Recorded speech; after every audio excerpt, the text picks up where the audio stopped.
Good morning. What was that? I don't know. Just trying out a new energetic opening yell. Oh, okay. Well, you feel good today? Yeah, that was my 16-bit Nintendo yell. You feel good? I feel okay. I slept a lot. I told you I had a bad reaction to an allergy shot, and it put me down. Oh. So I got some sleep. It wasn't good sleep, but it was. I at least took it easy. Those allergy shots are interesting. They are. You go to the doctor, and they shoot you up with a little bit of whatever's... a little bit of Monica. Whatever you're allergic to. Just a little tiny bit. Yeah. And then you wait. You wait, 30 minutes? When my son was going for the allergy shots, we'd have to wait around 30 minutes to see if he had a reaction. And, nope, and then we go home. Mm-hmm. One time, within that 30-minute window, he goes, Mom, Dad, and his lips were like duck lips. Oh, no. Oh, boy. Buddy. Okay, yeah, you were having... Oh, no. Did you put them on water? Did I put him on water? Yes. Okay. Float. Float, boy, float. Yeah. So you had one of those? Wasn't like that. I did the thing. I did my shot, waited my 30 minutes. Everything was groovy. Then I got home about an hour later, and my left arm, because they gave me 2 shots in the left, 2 in the right. So whatever they shot me up with in the left, I was like, man, when you get a good pump at the gym, I was like, I feel like I'm feeling kind of jacked right now. And then I feeling like Popeye? Yeah, well, it was in my upper arm, so I was like, man, I feel like I just worked out or something. And I looked in the mirror, and I was like, holy hell! And my left arm was like twice the size of my right arm, but it looked like Arnold. I was like, kind of enjoying it. I was kinda like, Did you do? Did you? Yeah, do dude, oh yeah, dude. I was like, Dylan, just let off some steam, Bennett. I was doing it all but then I was like, oh, this is probably not good. Then I go, my arm's turning red and my skin is getting very tight. This is probably not good. Well, did it itch? Then it itched like a mother. That was a problem because I couldn't sleep because I woke up and my arm was all itchy. You know what I mean? Felt like when you get Novocaine at the dentist, kind of. Yeah. Only on my arm. So it was like itchy, but also felt numb. Nah. Why? You didn't call anybody. I don't know. I just was like, I'll sleep it off, see how it is. It's better. It's a little red. And Lauren would have gone to the doctor's house. I would have been at the emergency room. She's already yelled Are at you me. kidding? She already yelled at me this morning. I was like, you should have called somebody. Well, it's hot to the touch, which is probably not good either. You know what? I'll WebMD this whole situation. Go ahead, yeah. There we go. I'll do that while you guys That'll do give us my all the show. answers. Go ahead, WebMD that. They upped my dosage. So I think they'd start off with like 1 in 100,000 of like What are you allergic to? The world. Oh. Dogs, pollen, mold, trees, some plants, grass, dust, mold. Italians. And cockroaches. Shinless Italian men. Oh. Hey, it says an itchy hot arm after an allergy shot is a common local reaction, usually indicating that the body is responding to an allergen, often resulting in swelling or redness. It's normal, but you need to inform your clinic if the reaction exceeds the size of a 50-cent piece or lasts for over 24 hours. Bring in 50 cents. Hasn't been 24 hours yet, so. You're fine. Maybe that's good. Maybe it's put some good. ice. Maybe it's good. This is a lot bigger than 50 cents. Do you want an antihistamine or an ice pack or anything? No, that I let have the in my body purse? do its thing. Yeah. You know how I have the entire pharmacy His in my body's a bag. wonderland. Let it do its thing. I pretend like It's I'm a fighting through universal it. soldier. And if I just turn the air conditioning down, you remember in those movies when like all they had to do was pack themselves in ice and That's they would right. regenerate? That's what I did. That's right. I just turned my AC down and laid in bed and was like, this is my little regeneration pod. Let me ask you a couple of follow-up. Difficulty breathing? Oh, no, I'm good. Chest tightness? What? Throat and mouth swelling? I think everything's fine. And generalized hives? You're fine. You're fine. I don't know Get the how hell to do out an of my audio office. hive impression or I would have done it. Speaking of dogs, did you call Guinness? I emailed Bo? them. I emailed them. They're stonewalling me, dude. So I'm going to call them. You're right. Rafe's Puggle, Bo, Yeah. turned 20 last week. Right. Which we think is a new record. I do. It is a new record. Has to be the record. Yeah. What do you mean stonewalling you? They didn't answer and you didn't call back? I sent an email and they haven't emailed me back. Oh, what? You'd think they'd be on it. Just so you know. They've only been doing this for 50-something years. Just so you know. What? And, of course, King Scott sent me this. He's the one that knows. He should be spearheading this for me. King Scott was, at one point, a Guinness World Record holder. That's Yeah. correct. For about 3 months. For about 3 months. Counts. The underwear. Right? In local Guinness World Record news, Chesterfield, Missouri, a pet dove named Sugar has officially flown into the history books, snagging the Guinness World Record for the oldest living dove in captivity at the ripe old age of 44 years and 72 days. Whoa. So Guinness was She's in our town. age. They're doing the age thing. the animal age thing. They're already doing it. Oh, I know that they'll do it. I just got to figure out. So they were already here. What documentation do I need? Who's going to come? How do I get it certified? Maybe we got to talk to this guy here, this guy out of Chesterfield. By the way, to put it in perspective, the previous record holder was a German dove named Methuselah. Terrible name. Was only 29. So Sugar didn't just break the record. He absolutely smashed it by 15 years. What's up, Sugar? You said it's Methuselah? Okay, Scott, thank you. Sugar's owner, which is a 77-year-old guy, Dwayne Orender, again, out of Chesterfield. He's been there since day one. Literally, he had Sugar since the day he hatched. And he even owned Sugar's parents before him. While most captive doves live about 20 years, Sugar has more than doubled his life expectancy. That's great. Hold up. What? This has to be from our show. I just Googled Guinness Book World Record for Oldest Puggle. It says, as of 2026, no official Guinness World Record title exclusively for Oldest Puggle, but several contenders have surpassed 20. Puggle named Brooklyn and another named Rizz have been reported at 20 years, while Tut from North Carolina. Key details regarding Oldest Puggle. Brooklyn reported in 2025 as being over 20 years old. Rizz, a Puggle reported to be turning 20 on April 1st, 2026, which was the... That's AI scraping our data. That's AI scraping. They think you're my dog. That's awesome. Seriously? Hold up. No. It has to be. Rizz the Puggle typically refers to Rizz the Pug on Instagram, pup named Wrist Roll, a.k.a. Rizz, known for her charming pug chug lifestyle in L.A. When is Bo's birthday? She's 20 and was also born on the exact same day as I'm Bo. looking her up. So, coincidentally... Moon, you're right. They're scraping us, dude. So, coincidentally, a world-famous Puggle... With your name is With the my exact name. same age as my pug. Born on the same day. Born on the same day. What are the odds Yeah, of that, Rizz huh? the Pug. Oh, hang on. This is the human's birthday in July. Hold up. What are This the dog odds, is so huh? cute. Yep. Interesting. You got to get in touch with these people. Wow. I'll give you my contact. The fact that it thinks you're my dog is hilarious. It says You are. I mean, you are my dog. the dog's Don't name. ever forget you're my dog, dude. Thanks, bro. There's a picture. Dog's name is Wrist Roll, but you can Rizz call the me Pug? Riz. Yeah. That ain't no pug. Look Oh, how cute. That's a straight up black pug, That's a dude. pug. That's a young dog. And that little dog is freaking adorable. And I do like the little black pugs. They're cute.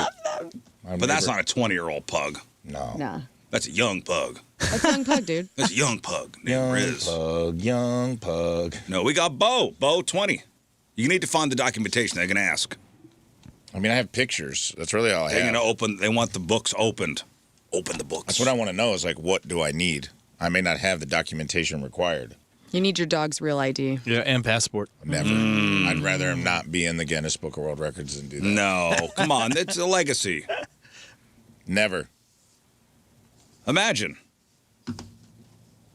your dog, Bo Cephas.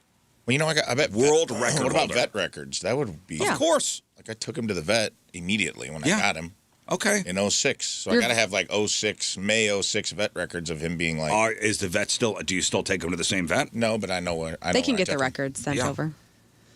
Ooh, dude, let's go. Let's Let's go. go. Thought of that. That's the document. That has to be Of good. course it is. That's a doctor, sort of.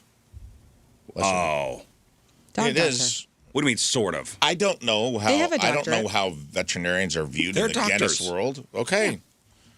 Don't be mad at me. I would think that's probably what you actually need: vet records, which cannot be fudged.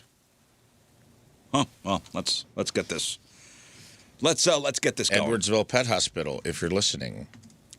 Open up Pull the books. records. Pull the records. Bo Williams. He'll be in there.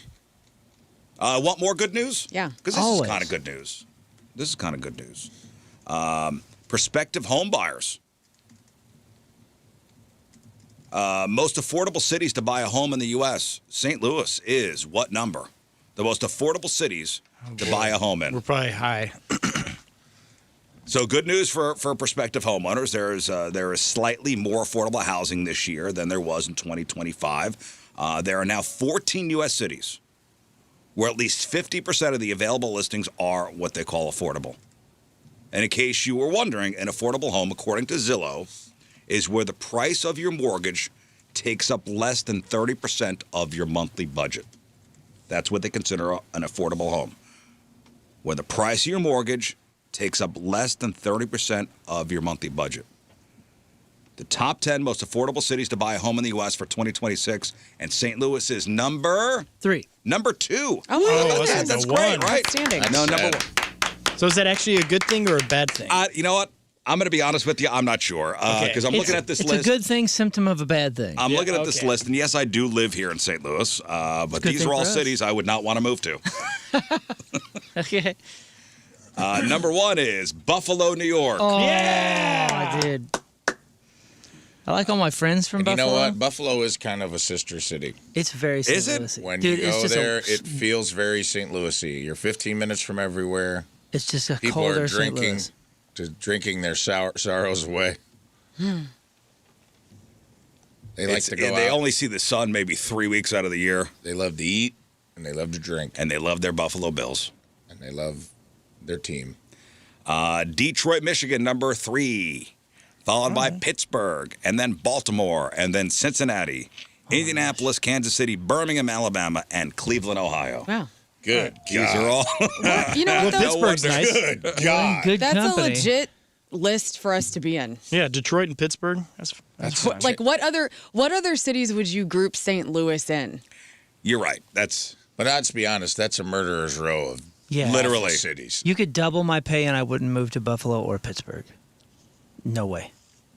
Well, do you know the That's sad. typical home value in St. Louis is $265,644. So that went up a bit because it was like $250. But here, $265,644. Compare that to like San Francisco, where the typical home is $1.6 million. I know, man. what I'm curious about though is what's the radii here? How far out are we going? What's getting Well, in here? if you're looking to move here, the St. Louis rankings usually refer to the greater metro area. Well, I can tell you this: 250K doesn't go as far as it went 10 years ago. I just sure. bought a house, and I was like, because that was the thing. I was like, I'll be able to get a really move-in ready. That's the thing, dude. $250,000 is still a lot of money to me. I know maybe inflation, like times have changed. $250,000 would have bought the nicest house in my hometown twice. The kid we called Rich Kid because he had an upstairs and then a pool, an above-ground pool, albeit. His house was probably $125,000 in like 2000. I Right. bought my first house for $67,000. That's crazy. Isn't that crazy? You ain't touched 250K when I was looking 6 months ago would get you a house, but you'd have about $50,000 worth of work that needed to be We bought done. our first house in 2007. It was $107,000 Dude, in South City. After That's not closing that costs and long all ago. that, my loan was $69,000, and I thought, oh my gosh, Nice. it's so much freaking money. How am I going to swing this? Yeah. And I've never seen anything close Well, to that. what was your My address? your interest rate? Oh, heck, I don't know. 13%. Bro, I was a teenager. I don't know. This is like, I know. I would. My mom would talk about when they bought their first house, and our interest rate was 23%. Wow. Yeah, I think I was 20. But it was like That's amazing. $60,000. So it somehow evened out. Somehow it evens out, but the typical home value in St. Louis is sitting at $265,644.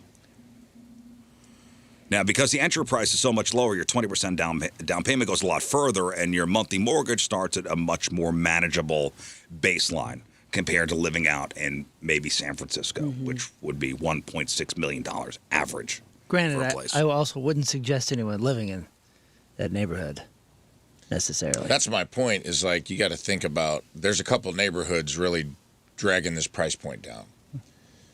That, because I can tell you that is not the medium. Well- that's not the median price in a lot of the neighborhoods you probably want to. Well, and they're saying, okay, so what they're saying is the greater metro area.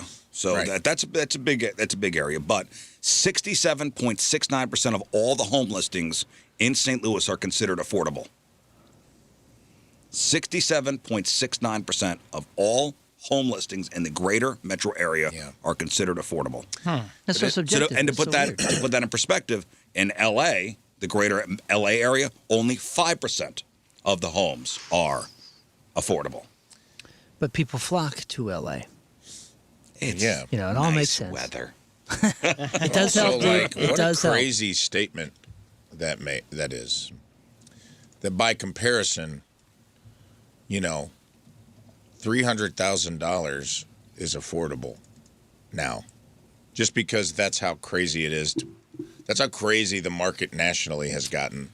That Moon could have bought 4 of his original homes for what it would cost for him to get one average. Well, price again, home don't right forget now. what affordable means. That the price of your mortgage takes up less than 30% of your monthly budget. Right. Okay. Which mine probably barely did. I mean, I was working 4 jobs at the time. I got 5 jobs. I really did. It was With all it was those a lot. mouths to feed, you know, and you're only 14, you know. It's I crazy. know. It's crazy. Less than 30%. Close. Less than 30% of your monthly budget is your mortgage. I wonder how in depth they are though with are they taking like the medium average salary of people in St. Louis or nationally? Because Median household income. I find that hard to believe that if you're buying a house, let's just say you're buying a house for $260, that means your mortgage, if you put a decent amount down, it's probably still going to be around $2,000 to $2,200, right?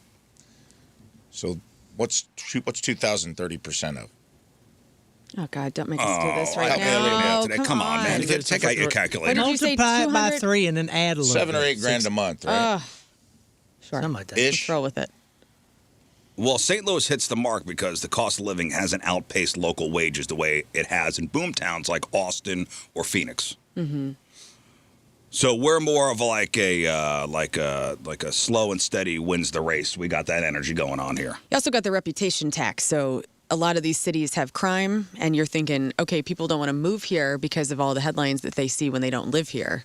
So they think like, oh, St. Louis is the murder capital of America. Whoa. And then you get here and you realize, like, it's not that bad. No, it's not For that those of bad. us who've lived here our whole freaking lives. But you get that reputation tax, and that's why people don't come here. So that's why it's also low. Like, we don't have an influx of people moving here because they want to. Now they see this headline and they go, oh, okay, maybe I can deal with the murder. Well, a lot You know? of people do. Yeah, but I mean, that's all fake anyway. Well, Same yes. thing in Detroit. But it's like, by the way, 2,000 is 30% of 6,666.67. Whoa. So cool. Devil City. So that's a pretty big number, right? Or am I just insane about what people make these days? You're telling me that Yeah, everyone... what's the average salary in St. Louis? I'll look that up. Look that up. Well, listen, I thought it was a decent list to be on. It is. Yeah. I thought it was a decent I list to guess be on. maybe. Okay, It's like let's 80 not. grand. Okay. The average, and this is according to Google's AI stupid summary that it does. The average salary in St. Louis is approximately $56,000 to $79,000 per year. Yeah. So they went to Okay. high end Household there. or individual? With depending on a source, okay, so it's a specific metropolitan area with a median household income often reported $65,000 to $68,000 in Missouri. Wow. So 79, if you make 6,666 a month, that's 79.9, which is 80 grand. They're saying the median Above salary. the median. I see. Okay. So they're taking the high end, which I'm not. That's fine. That's within the parameters. I'm just saying, like, it doesn't feel affordable. I can tell you that. So if we're the most affordable, Well, you just city, went through. You Yeah. just went through the. Well, you also moved into a good area. pity moved the into fool. You moved into a nice area, a nice up and coming area Sure. here in Creve Coeur, and you're gonna pay the price for that. Yeah. Enjoy living in the county. Saw a raccoon this morning. Made friends with it, right? I've already started making plans. You want to train it. It's trash day. I went outside, got in my car, backed out, and I saw a little guy turn around, and he did this with his hands. He did like a little, hello. And I'm like, yes. You don't know how long I've waited for this, man. It's your son. You're going to be my child. I'm excited. We're gonna be best buds. I literally did. We're gonna be best literally buds, said, squirrel. I haven't named him yet. I'm going to wait and see if he's there every morning. The name will come to you. It'll come to me. I got to get a Chaz. feel. It'll Gotta come get a to you. feel for his personality. Right. Hey, speaking of cheap asses, this was a great "Am I the A-hole" thread on Reddit, and I want your opinion on this. And they start, I wish I was making this up, I really do. My husband's parents insist on hosting every major holiday. Okay? Easter, Thanksgiving, Christmas, you name it. Does everybody have a family member that insists on hosting every holiday? No. They divide it up pretty well. They divide it up pretty good? What about you, Moon? Yeah, we've kind of settled into a particular division. My sister-in-law, her birthday's around the 4th of July, and so they're big Hoosiers and they like to get nuts on the 4th, and so she's kind of designated That's that her- holiday. that's her holiday. Thing, That's her and everybody's holiday. cool with that. Like, we show up or not, you know what I mean? If there's anybody in the system that's controlling a little bit, it might be my wife, because she likes to host. Right. And prefers not to leave the house. Well, are you feeling any pushback from any of your other... No, honestly, because it all does make sense. First of all, she's the best cook in the family, and competing a little bit with my cousin. And we're kind of central because there's some out-of-towners, so we are kind of the central house now. It does make sense location-wise, food-wise, and size-wise. Yeah, you got a good hosting house. The way it's set Yeah. up, it's like perfect. Plus, your backyard is awesome. Yeah, we worked it out, so we're the spot. Okay. This is a earned it. woman issue, by the way. Women are very possessive about holiday hosting. Yeah, I don't think you're right. men are as much. You're right. We'll kind of go where you tell us. Right. And this can be a point of, actually, I was talking to one of my girlfriends yesterday about Easter and how she was frustrated that some people didn't do more and that it all falls on her to make the magic happen. And that's like a common thread of complaint from mothers specifically, I would say. That's funny because Mallory actually even said she was disappointed that she didn't do more.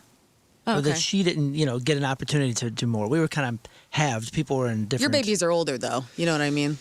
Right? Yeah, well, some of them. All right, well, listen. All right, husband's parents insist on hosting every major holiday, Easter, Thanksgiving, Christmas, you name it. They get offended if we suggest hosting or going to my side of the family. Okay, so now you got the setup here. The catch. About a week before the event, my mother-in-law sends out a reminder, which includes her Venmo handle and a per-head cost. Wow. Organized. That is a move. This Easter, quote-unquote, invoice is $20 a person. You know what, though? Times are tough, and I could see more people doing this. Because, 2 years ago, 5 years ago, you could be like, I'm going to splurge because I'm making a little bit more money. Now people are pretty tight for money, and, now it's like, hey, per head, if you want to come over to our house, there's going to be a fee because I don't make as much. You're going to send over an invoice. But the thing is, I didn't want to come to your house. You're the one that made me You're come to your house. insisting. Because you're the one. He's saying... Okay, yes, that's a good point. He's saying that these are the people that They can't have get both offended if we suggest hosting. If I can't afford to host it... I shouldn't host. Then I'm like, guys, 1,000%. we're not I doing agree. Thanksgiving at our house this year. All right, you're right. You're right. Back to you. Yeah, maybe this was a tough year. You could do it at your house this year. Yeah. If you're like, we have to do it at my house, and you have to bring me money. And you have to bring me money. Okay, Everybody so the throw invoice. in. So $20 a person, which includes our 2 toddlers. So $80 for my family to sit down in a drafty dining room for 2 hours. Now, I wouldn't mind chipping in if it was like a potluck or if they were struggling. But they're very well off. Oh, okay. And here's the kicker. It's a 1-plate rule. What? You have to fill it up and that's it? Once everybody's been served, mother-in-law literally clears the buffet. No seconds, no picking at the ham later. If you didn't stack your plate like a Tetris pro the first time, you are out of luck. She starts packing everything into Tupperware, which we're not allowed to touch, and then puts it in the garage fridge before the dishes are even in the dishwasher. Can I be real? I'm kind of into this lady. I love the organization. I love the rules, the boundaries. Everybody knows what's up. You better stack your plate because it's a 1-plate rule.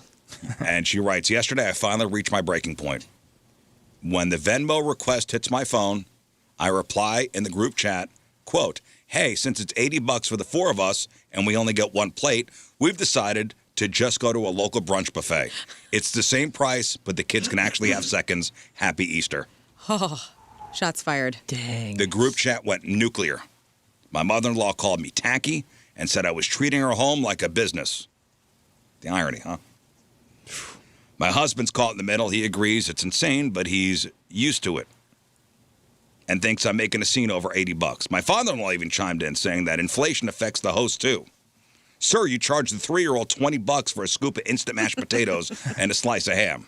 Yeah, the kids should be a different price. Yeah, that's crazy. Currently, I'm being told I'm the holiday ruiner. And then I'm denying the grandparents their time with the kids over a small administrative fee. God, the holidays. They're something, aren't they? Right? Hell of a drug, the holidays. I can't believe that you like this lady. That's crazy. To me. I like the... You like the spirit of I it, like huh? the structure for some reason. Yes, she's out of her mind, but like I One kind of plate? feel like I would... honestly, Rafe, the only thing that I like is everything's going into Tupperware immediately after so it stays fresh. Oh, yeah, and that's yeah, really yeah. kind of where I'm Okay. at with it. You know what I'm saying? That part Like, I could see you okay. liking. That makes more sense. because I don't like when food sits out for too long and gets gross and then nobody eats the leftovers. I don't know. I love when I host and I'm like, hey, bring a Tupperware with you. Oh, that's the You're best. going too. home with leftovers. Oh, I love that. I just You think, paid for Love it. I've seen how you throw parties, and you're always worried about everyone being taken care of. Everybody's got gotta to be good time. well-fed. Like I couldn't imagine you being like slapping food out of someone's. Everybody's got to leave with a full belly. Mm-hmm. That's your second trip. Sit down, David. You had your chance. At my cousin's funeral last week, we after the cemetery, we all went to my aunt's house and had a feast. I mean, there was pasta, and there was chicken parm, there was a big sandwich, there was. Was it homemade or did they cater? It was catered, but a good place. A big charcuterie board. There was drinks. It was a thing. One of my cousins was there with his Tupperware just before everybody was even done, Good for him. I just love filling it. up. Love that guy. Just, That's my friend Christy. he's newly divorced. I get it. That's okay. I need some meals, dude. my cousin Brad. You know- he's there with his Tupperware already. Now, people weren't even done. One of the aunts gave it to him. It's like, go fill this up. Go fill it up. Christy was notorious for bringing plastic big old freezer bags to like buffets. I mean, Yeah. she was cousin Oh, to Eddie. buffets? Oh, yes. We would like go out in our 20s and Christy would just be like, storing stuff in her big old bag. And we were just like, that's cool. We're all in our 20s. Well, this and woman's broke. asking, am I the a-hole for refusing to pay a cover charge for a restricted access ham? She's not an a-hole. I'm glad. You know what? Honestly, I'm proud of somebody for Stepping up saying and what actually they saying something. saying what they feel, because like that's something that's been kind of a topic lately with some people in my life where we got family not saying what they mean. No, everybody's pea-footing around, not saying what they should. And honestly, like sometimes conflict builds connection, especially in families. And so honesty is always the best policy. I love it. That's 80% of the population at all times. It's not just family. Like people rarely say how they actually feel or what they just get their feelings hurt in private and But to build family- slow resentment. But families is most. It's baked in, though. You are baked in with people that love you, hopefully, and you should be able to have honesty like that and be like, you know what, and then deal with it. Yeah, but sometimes you don't want to rock the boat. And sometimes you're 1000% you're nobody willing wants to, to you're rock willing the to boat. put up with, just for the sake of. But now you got to go to keeping Reddit peace. and get strangers validation for your issue. Well, that was gonna be- That's silly to me. I don't think she's the a-hole for anything in the post, but she might be the a-hole for the post. Because I think she knows she's not the a-hole, and she's just driving the point home by letting strangers weigh in on the internet, so she Right. can be like, see. See? Because I don't think anyone reasonably would see this and be like, yeah, you're a real bunghole for not wanting to pay $20 a plate for one plate. I think that she knows it. She's trying to drive the point. She's probably gotten into some sort of disagreement with her husband. Yeah, maybe a public Lashing. display of this was probably not the best Yeah. to prove your case, but I don't think she's the a-hole. But you're right about that. Maybe not to put it in the group chat and then throw it up on Reddit Right. for everybody to see. Yeah, maybe say it's sidebar the host and go, we're not coming. Family's great, aren't they? Family's the best. Family's the best. The best. I had lunch with my niece yesterday at the shack. She pooped all over me. It was awesome. Oh, good. Baby niece? Mm-hmm. Nice. Hopefully, that would be weird if it was. I know, I had to It make was some sure. random child. Yeah. Who you call. Or my niece who's like 22. Uh-huh. Yep. Oh, that's good. Family's the best. I just got to know. It's always the same thing when you meet with family. Did you get like an update of it's a health? Who's Yeah. sick? Who's dying? Who's not talking to who? Who's not talking to who? Yeah, I got a nice little family update, and it was a nice quote. Well, yeah, when I was with family last week, I go, well, why are they sitting in that room when we're all in here? Well, they're not talking to this person. Okay. All right. Spill the tea. Yeah. You're all out right. of the loop, probably. Being I know, in St. that's- Louis. You're out of the New York scuttlebutt. And yeah, I feel a disconnect. And it makes me sad.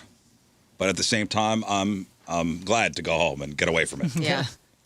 You know what I mean? Well, why is that person not talking to that person? Hey, you know what? I don't care. Yeah, you go. I'm not missing anything. I'm not getting involved in this. I'm not missing that. I'm not getting involved in this. I read a story, and this reminded me of you, Learn. Can you fix your own clothes?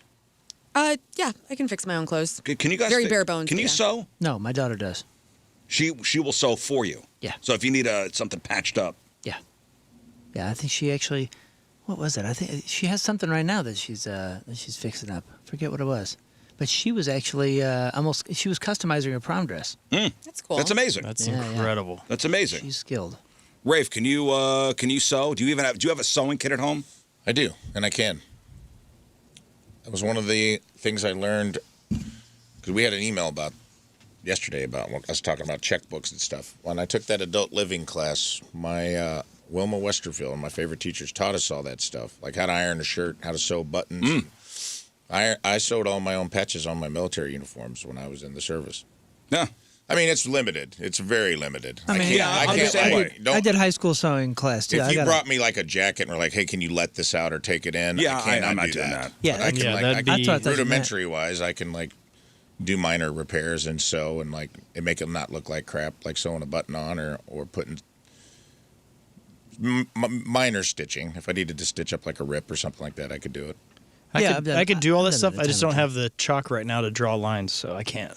I've done that a time or two, and I got I got my fuzzy football from high school sewing class. So Yeah, I did fuzzy dice. clearly I'm Wow. good at it.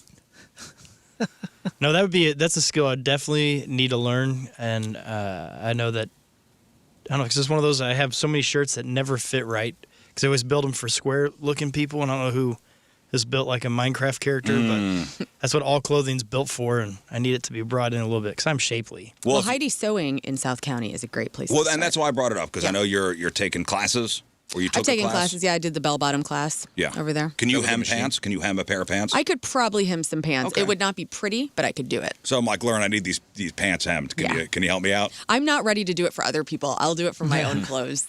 Yeah. Well, if you've tried to get a pair of pants hemmed lately, you might have noticed maybe two things. The line is longer than it used to be, and the person behind the sewing machine probably is old. Yeah. We are currently seeing a bizarre perfect storm in the fashion world. While everybody is pivoting to AI and tech, the old school art of tailoring it's in trouble. Uh-oh. Like people who are retiring, there's nobody behind them coming into being a tailor. Can I say this? I Sure. saw a study earlier this year that said more men are learning to sew, which was kind of cool because normally it's kind of pigeonholed into a woman's Right. thing. And I will say that there's a ton of retired moms that work at Heidi Sewing, so you're not wrong about like older people handling it. But there is an interest, like just hosting some of those classes that I did, the bell bottoms class specifically. There were a ton of young people, mainly women, that were there. Maybe as a hobby, Yeah, for hobby. but for a profession, career, right? For a career, we're going to see a shortage of tailors Well, maybe- pretty That's soon. crazy. Let's go. Let's get into that. Yeah, I'm down. So this sounds like a joke. They call it the Ozempic effect. It's real. Tailors are seeing a huge surge in business from people using, weight loss drugs. So instead of buying a whole new wardrobe, people are bringing in their high-end clothes to have the waistbands tucked and the sleeves tapered. Mm-hmm. And there's not going to be enough people to do that. This is why St. Louis needs Uniqlo, that clothing company. They're based out of Japan, but they have they're all over across the country. They're not here yet, but they have tailors in there, and it's only like $5 more to get everything fitted right then and there, and you're done. You can do it it's at a store? Nordstrom. Nordstrom has tailors. Yeah. Like if you get jeans. Yeah, but you know who doesn't have tailors? Walmart Oh, well, Well, that's true. and Yeah, there is Target. a class divide there for sure. and Target. Not everybody's going to Nordstrom. Well, Well, Tell you what, never man. mind, everybody. Yeah. Don't go to Nordstrom. but go to Uniqlo is good because I the jeans are love- like $30, and There's then a- you put 5 on top. It's not bad. Cool. I can't use a sewing machine. I'd like to learn. That would be cool. I remember can my mom. hand sew. My mom had a big sewing kit. It was in like a. A basket. Like It a wasn't even a carrying basket. case? It was My like a mom's was- carrying case. Oh, Yeah. my mom's was like in a wicker basket. I remember because it was like a picnic basket almost looking thing, and it was just you opened it up and it was full of needles and thread. And all Needles and different- thread and the big tomato. You'd put the Big patches, needle yep. tomato. Oh, the needle tomato. dude. the needle tomato. I You got just one. unlocked. Get out of my head, man. You just opened a filing cabinet in my head that I didn't even know that was in there. The tomato with And all then- the little the little pins that have like different color Little heads balls? sticking in them. Well, and then you got the old tin cookie cans. That's all where this, the threads are kept. Yeah. That's every mom had that exact setup. Yeah. Yeah. My mom has an entire craft area in the basement where she's got, and my mom is a great seamstress and she can tailor and make things and used to make all my clothes when I was a kid.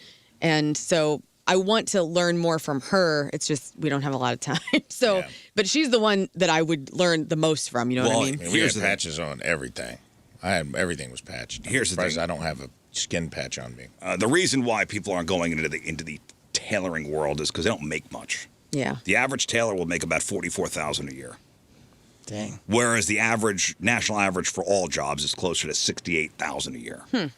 So we need to start paying our tailors more. We do. Yeah. And our cobblers. I was talking to Moon before the show because he commented on my boots, and I have some fry boots that I need to be resold. So I have a couple of cobblers near me.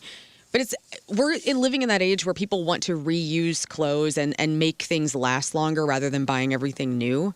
And so, yeah, tailors, cobblers. What other type of things like that do people need to be And using look at more? that when you buy stuff too. Like when I buy boots, Haberdashers. Haberdashers. Oh, we need more haberdashers. What's that? Isn't that a hat? Haberdashery? Oh, yeah, perhaps. That sounds right. Is that a hat? I don't know. It sounds like a root plant, like some sort of vegetable I'm supposed to eat. That's We need growing more on the ground. haberdashers around here. Do you know why the little pincushion is a tomato? Why? In the 1800s, Victorian era traditions said that a fresh tomato on a mantle in a new home was to ward off spirits and bring prosperity. And it's also seen as a sign of health, prosperity, and fertility. So giving a tomato pincushion to a bride was thought to bring blessings of a fruitful marriage and future children. I well, there love you go. it. It's very There you adorable. go. Did everybody's mom have the tomato? With Oh the yeah. Oh, yeah. yeah. My grandma has it still. It's still at her house. I never knew there was a meaning behind it. Nor did I. That's cool. I just thought it was just, hey, look. let's just stab the tomato.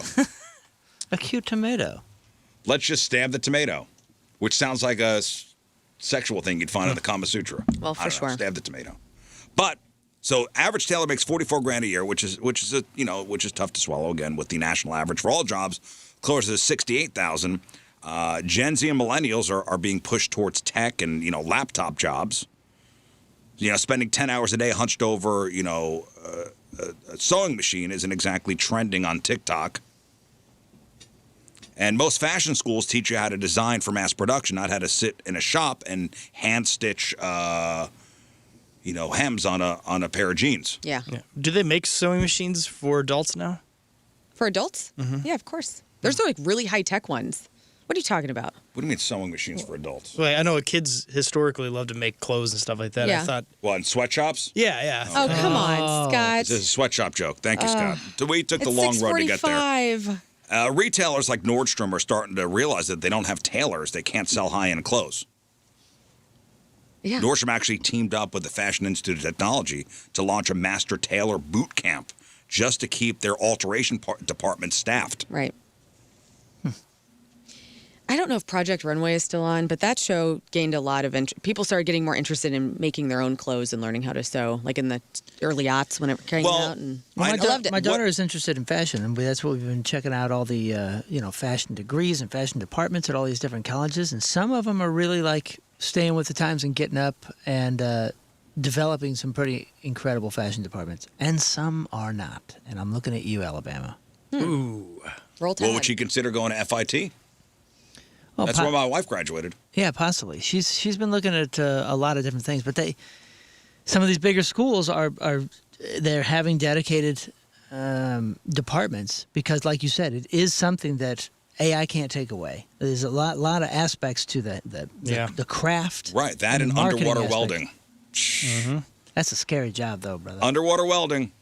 That's It's very lucrative. Hold your breath. Scary, But, yeah, that was the cool thing of working out with Prada is that they had two guys downstairs that were tailors that were there, basically 24/7 working, and they were two old Italian guys. They were so sweet, and they let me bring in my clothes, whatever I bought outside of the store, and they would just do it real quick for me and get it done, and it was Wow, the that's best. cool. Well, and this article I read, they were talking to this one guy, and at the end of the day, this guy, sees himself as an artist, not just a laborer, and he tried to get his son into the business, but his son chose to open a bagel shop instead. So, okay, Well, we need those two. we need those two. Passion AI's for not bagels. making those. We need those two. You can also The thing I'm going to miss about South City maybe the most is I love my cleaner. Jay's Cleaners on Kings There Highway. we go.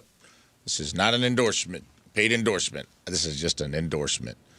Jay's and his wife are so nice. They're a little mom and pop. A lot of times they can do that stuff. If you find a good dry cleaner, you could be like, hey, man, can you fix this for me? He's fixed so many suit jackets or like not just getting stains out, but also just like Buttons and putting whatnot. buttons on or like fixing a rip in a shirt, and pretty reasonably priced, and they do good work, and like it's extra money for them.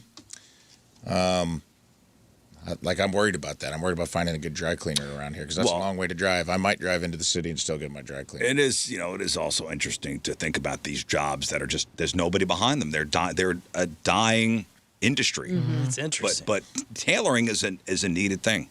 Yeah. So you're gonna go just be loyal to your dry cleaner? That's nice. Yeah, I really like the guy, and it is like a mom and pop shop. And we'll see how long that lasts. And I don't know. I have one. How often are If you not- getting things dry cleaned?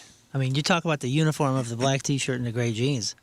Yeah. But he's got like jackets and things. I go like I a take my handful of coats times and a year. jackets and- Oh, Like really? every season, like I'm getting ready to take all my furry coats to the dry cleaner to get them cleaned and stored for the season. Oh, so like a one-stop shop. Like you go in and do all your stuff. Right, and then Yeah. after like Rizz Show Bring it all Live, in. remember when I got the flour all over my Yeah, you pretty gotta dress? bring that in to Yeah. get Had to dry take cleaned. that in. So I probably go like a handful of times a year because we're of that age where we're starting to buy things that are annoying that you got to get dry cleaned Right. because they're like quality. And you got so many cool like jackets and stuff, so I could see you going all. When all I the put my time. jackets away, I'll have them dry cleaned, or every time you go to a wedding or a funeral, you got to go get your suit pressed and washed and dry cleaned, like, because the worst thing in the world is to hang it up and be like, I'll remember to do that later. Nah, I'll and then I'll something do pops my. up, and you're like, crap, my suit's dirty. And he's saved my ass so many times of me being like, hey, dude, I got a funeral on Thursday.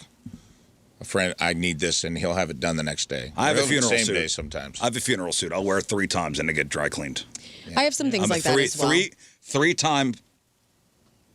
three times, and then I'm on time number 2. Yeah. One more funeral, and that thing goes to the dry cleaner. All my dresses that I wear at weddings, I got to take in because they're just not. They're just pretty material, and Well- I can't throw them in my washer. So you're doing like the sewing stuff as kind of a hobby. Yeah. Okay. Just like also like a life hack too. Okay. What do you think the most Hoosier hobby is? What do you think the most Hoosier If you hobby? say fishing, I'm Cornhole. gonna be upset What do you with think the most Hoosier hobby out there is? Cornhole leagues is the most Hoosier hobby. I think there's something more Hoosier than that. Hoosier than that.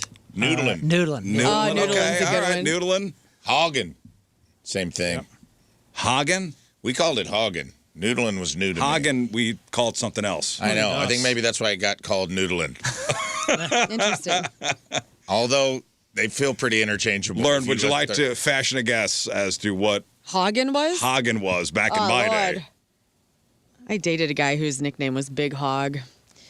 What is Hagen? Like, it's where you do grab ass with your guy friends. What is it? Nope. I don't know. Why I was love he that. called Big Hog? Because he had a big hog. Because he had a big hog. Oh, And everybody knew. all right. Well, Congrats pretty to on the him. nose. No, I'm going to let it marinate for a little bit, and you kind of in your head. In my lady brain? Yeah, I'm not going to say it. Okay. Hagen? Hogging. Hogging the covers? Hogging. No. Because you're no. snuggling with your betrothed? No, any more guesses as to what the most Hoosier hobby would be? So we got noodling, we got cornholing, Mudding. mudding. Okay, mudding. Mudding's cool. Yeah, we used to do Cow that. tipping. I love mudding. Mud and cow tipping. Okay. I think even down, whenever they take over the streets downtown, you see them spinning around in circles in their little cars. I don't really see that as Hoosier. I do. It looks pretty dumb. Okay. It's just funny. Huh. Spin, wee. How about snake collecting? Oh, collecting. Well, I don't know if that's Hoosier. That's just straight up weird to me.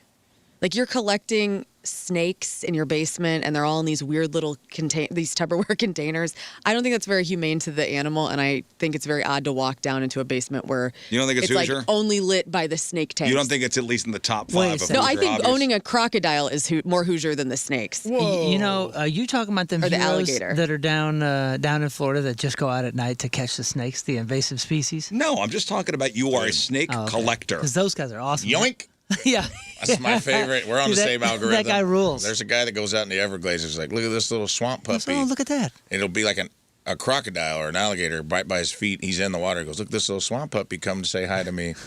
And he'll just see a snake, and he'll be like, look at this. This is a Southwest cottonmouth, that's an invasive species. Yoink, and he'll grab it real quick. And he just snatches stuff off the limbs, and I'm like, how this guy's still alive is crazy to me. Yeah, I get fed those that's videos constantly. That's a Hoosier-ass hobby. That guy rules, that is a Hoosier hobby. That dude's a hero. I know. I'm talking about keeping snakes at home. Well, as a former snake owner. I know. It's Hoosier. Yes, you can admit it. Listen, I watch NASCAR. I get it. It's fine. I'm not saying it as a derogatory thing. Well, own it. We did. You did. And what happened? You got rid of it. We gave it away because my son was no longer interested and he was approaching a license. So there's one thing, keeping a snake. Would you have like a ball python or whatever? Yes, we have. And then those are non-venomous. Correct. Okay, what about when you? I got bit though. What about when you just amp it up a bit? Now you're keeping venomous snakes at home. Does that amp up the Hoosierness? That makes you cooler. It sure does. 100% cooler. I'm sure you could also properly use a butterfly knife. Yes. So imagine you're cleaning a snake tank at home. Suddenly, your 7-foot Western green mamba, a neon streak of pure neurotoxic lightning launches and latches onto your hand. Oh. Okay? You drop the snake. You drop your hook, the little hook used to... I thought we was friends. And then you start a timer. Why? Because you know that in exactly 6 hours, your diaphragm will paralyze and you will effectively drown on dry land. Okay, so what do? You're bitten by your snake. And this is not a hypothetical. I read the story about this 21-year-old adult out of North Carolina, Chris Gifford. His life didn't depend on a standard ER visit. So you're bitten by a Western green mamba. Are you going to the ER? Yes. What? Well, I don't know. I'd probably call first and be like, hey, can you help me? Or is there another place that's better? Because I don't want to waste my miles and my time. I'm on a timer here. So his life didn't depend on your standard ER visit. It depended on a cooler of rare antivenom rushed from a zoo hundreds of miles away. So you think if you're bit by a weird snake, the one you have in your basement, you dummy, that you're going to go to Barnes and they're going to have whatever antivenom? They should. Yeah. What? It's the hospital. And They they're don't have everything. You think they just got a snake Don't ruin fridge? this for me. Yeah, they got a snake fridge. They're next to the zoo. They better have something. Exactly, Scott. Thank you. So apparently there's this subculture of what they're calling snake bros. Snake bros are hobbyists that are keeping some of the world's deadliest snakes in their spare bedrooms. Men are on a weird timeline right now. The manosphere, the snake bros. And when things go south, America's zookeepers are the only ones holding the undo button when they're bit. Wow. We used to go to the reptile shows all the time, man. There's like 2 or 3 a year, and I tell you what, man, it was pretty fun.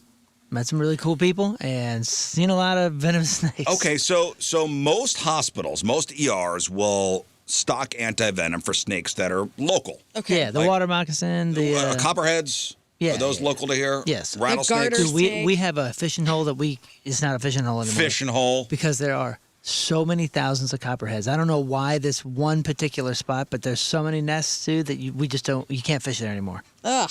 Where is this? This is right over by it's one of them little inlets into the Creve Coeur Lake. Not going over there. It was one of the only spots the Creve Coeur Lake had anymore that was worth fishing, and it is gone.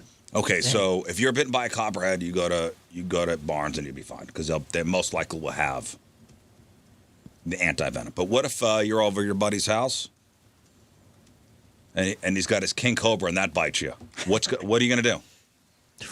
King Cobra, is that the one where you play the little flute and he pops up out of the basket? Whew. Scary. So maybe you just play the flute and the stuff leaves your body. Exactly. If you're bitten by a king cobra or a saw-scaled viper, your local ER is essentially powerless. That's where the antivenom index comes in. Apparently there's a 50-year-old directory that connects poison control centers to almost 90 different zoos. So when a call comes in at like 3 a.m., a zookeeper wakes up, grabs specific vials from a high-tech fridge, packs them in a cooler, and then hands them off to a police helicopter or a high-speed patrol car. That's awesome. I'll tell you what, dude. Like I said, I've been to these reptile shows, and they're pretty awesome. And for the most part, I'd say almost every one of them vendors, if you are talking to them about a venomous spider or a venomous snake, they're giving you the lowdown.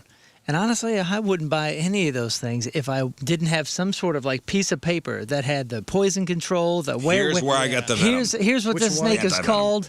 Here's every name the snake goes by. Here's every address that has this antivenom. So just so you know, a single vial, let's say it's one snake they have on this article, a North American coral snake, one single vial of this stuff is $8,000.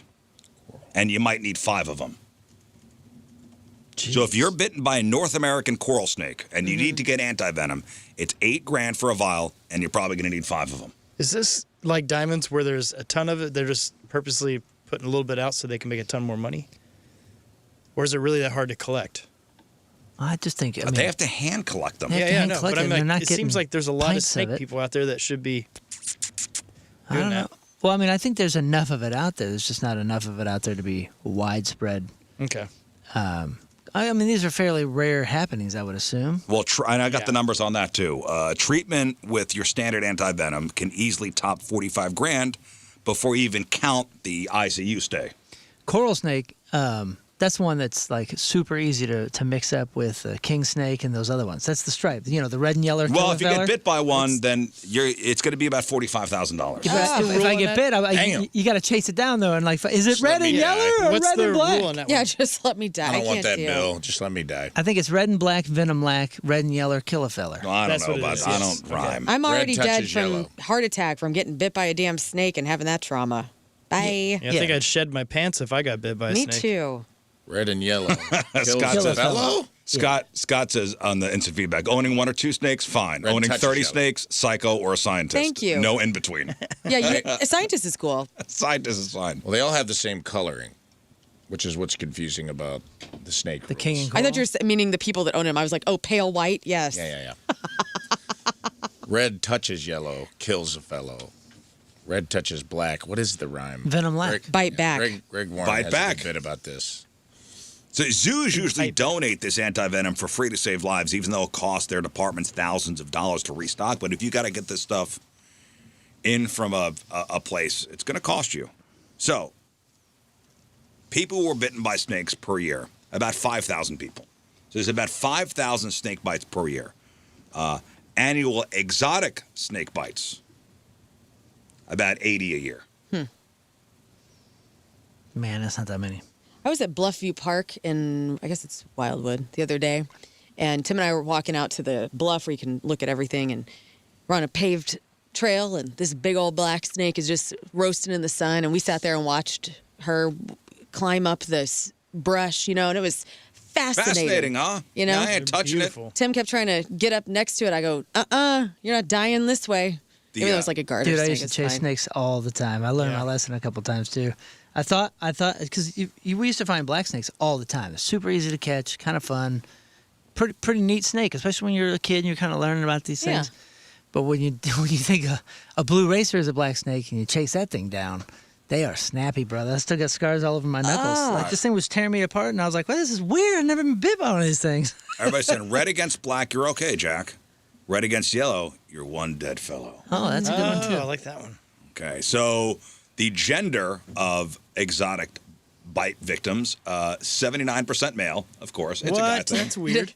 I'm surprised it's 20-something% women. I was surprised as well. That's average the wives age, of the guys average that have age it. 33. Exactly. I mean, you definitely described the reptile show, but it is super fun. We had a blast, and I'll tell you that spider that we had, the regal jumping spider, that was one of the coolest things ever. I'm telling you, it's almost like the cat of the insect world. Really? You know, I know they're not insects or arachnids or whatever, but they have little personalities. I know that sounds crazy. You have a But litter- it's litter true. Box. So even if you get so let's say you're bit by a snake, even if you survive, the venom doesn't go away quietly. So usually you'll get tissue necrosis, so the flesh around the bite literally dies. So you might have to have something amputated. The body struggles to filter out the massive amounts of protein broken down by the venom, so you're looking at maybe kidney failure. And then survivors of mamba bites describe the sensation as drowning while fully awake. Whoa. Oh, man. Crazy. That sucks. Why? Just you're suffocating? Does it Yeah. like paralyze your lungs? Yeah. Why do you feel like you're drowning? Because it suffocates your lungs. Oh, Lord. Man. Why even risk it? Why? Why? Why? Wow. Why do you got to get snakes? Why? Why? Just get a dog. Right. They're so cute. Why? What if you get bit? You have to have something flowing in. That's $8,000 a vial. So high maintenance. They say the mamba even has a coffin-shaped head. If that isn't a sign, Yeah, you shouldn't be come playing on. with this What are you thing. doing? Show me a picture of a mamba, and not Kobe Bryant. Oh, R.I.P. They have a black mamba. he was flown in. Pretty similar to this at Have the you zoo. seen the white mamba guy? The redheaded guy that plays in the NBA. He's like the worst player in the NBA, but They call him a white he mamba. calls himself the white mamba. He goes, it's That's not. not a black Okay, mamba. so Oh, Moon God. typed in black mamba. It was just black guy penis. Trouser snakes. Wow. Well, the funny thing is That It was was just- obscene. this whole not thing is a prepared. snake, and then I hit images, and it's Is that nothing what but is that what Bing brings up? what's up, Bing? Bing is pervy, man. Moon typed in black mamba. It was just black penises. on the I screen. just turned around and saw the biggest penis of my life. Oh my God. Take that, big hog. When you add the word snake, it's even worse. Get it off the screen. New sheriff in town, big hog. New sheriff in town, indeed. Your reign at the top was short-lived, less than 20 minutes on the air. I do love it. I have Google happening right now, and Black Mamba says all snakes. There's 0 ding-dongs. Okay, on good here. for you. Well, we got your parent controls on, so. Well, Oh, that could be it. As the official sex toy of the week reviewer, I wouldn't dare type it into my internet search history. Right. Dude, look at that thing. I mean, it's not like it doesn't have threatening colors or anything, but it is. There's something about its head that says, "Nah, man." It's cute. It's kind of cute. I think snakes are cute sometimes. There's part of me that I don't want to be around them, but I also No, find them you shouldn't adorable. Keep these in your house. No. You shouldn't keep these in your house. What are you doing? You're asking for it. What are you going to do? Play with it? Do Britney Spears music videos all the time. If you have a venomous snake, Uh-huh. I mean, it's not like a fetch. What are you doing with it? You just keep it in the tank for what? And are you not waking up and checking to make sure it's in there every single day? Exactly. I'd be like, well, okay, good. And also, you're keeping it in a tank where it doesn't want to be. That's the thing for me. They're always such small tanks. Yeah. And I feel bad because they have to just stay curled up. I mean, if I were a snake, I'd want to be like laid out, like completely Well, what about a a fish? straight line. Yeah, well, fish, I don't really think about as much. Shh, let's not talk about But also, like those snake. Haven't you ever seen the big snake collectors? They'll have those little, like, just stacks of plastic things, and they'll lift it up. They throw their mouse in it real quick. They close it. I know. And they have like a bazillion Oh, they're snakes in on a a drawer. roll. Sucks. Well, It's like, this is torture. What are we doing? They're like with in a the Home snakes? Depot bucket. So dumb. Just let them be outside. Let all the animals out. I'm sick of it. Well, the less that are outside, the Come less, to me, less jungle likely friends. I'm going to get bit. Well- so the percentage of me getting bit goes down, which is I'm okay with. I don't know about that. I'm okay with sad. that as well. Are you gonna go in and liberate all the I'm venomous It's snakes you know in the it's drawers? Liberation Day go for all the liberate the snakes. You're going to be like in Pee-wee's Big Adventure when the pet store catches on fire and you're going to run outside and go, Yeah. I want to liberate all the animals caged up. Let's roll. Today's a good We day. need a There's dog. Let all the snakes out of their drawers. There's Brian Scalabrine is the big redheaded white dude, played in the NBA. He was like always the last guy right before the cut. And he's like, I'm like the white mamba. I'm not like Kobe, the black mamba. The white mamba is more chill. He relaxes. He's observant. He's on the end of the bench, making sure everybody's okay and well hydrated. Because he was on a podcast and he averaged like 1.1 points a game over his NBA career when he played. hey, But he was still in the NBA, and he had a good sense of humor about himself. And he told somebody, he goes, "Yeah, I sucked as an NBA player." He was on some podcast. He goes, "But know this: compared to me, you suck. I'm closer to LeBron than you are yeah, to me. compared to every other I basketball still played player, in the NBA. he's 99.9999% right, better. which is a good point. He's like, yes, I was the worst player in the NBA, which still makes me phenomenally better at basketball than you. everybody else. Yeah. And he Which I was probably like, holds that's a state good records. perspective to have. Yeah, it's like the hardest league. He's like an announcer for the Celtics now. He's very, very That's funny. That's funny. No, don't keep snakes. Oh, we had a good time. Figure out what Hogging was there, Lauren. Yeah, it's trolling or being out on the prowl for chicks that are overweight. What? You guys are I'm just jerks. what? I'm just learning about this. That's not what I thought. Oh, really? What did you think it was? Keeping pigs at home. Oh, really? Uh-huh. Don't. Nice. What? Like our former governor of this state? Nice The hog try. farmer? Yeah, Oh, that's really? what I thought. That's what Hogging you thought it was, was. feeding your pigs at For the home. record, hogging for Okay. me was sticking your hand in a log and trying to catch a catfish. So what you're saying, Lauren? I'm not saying it. A lot of men wrote Wait, in so and what said, you're saying is Hogging yeah, is, say it again?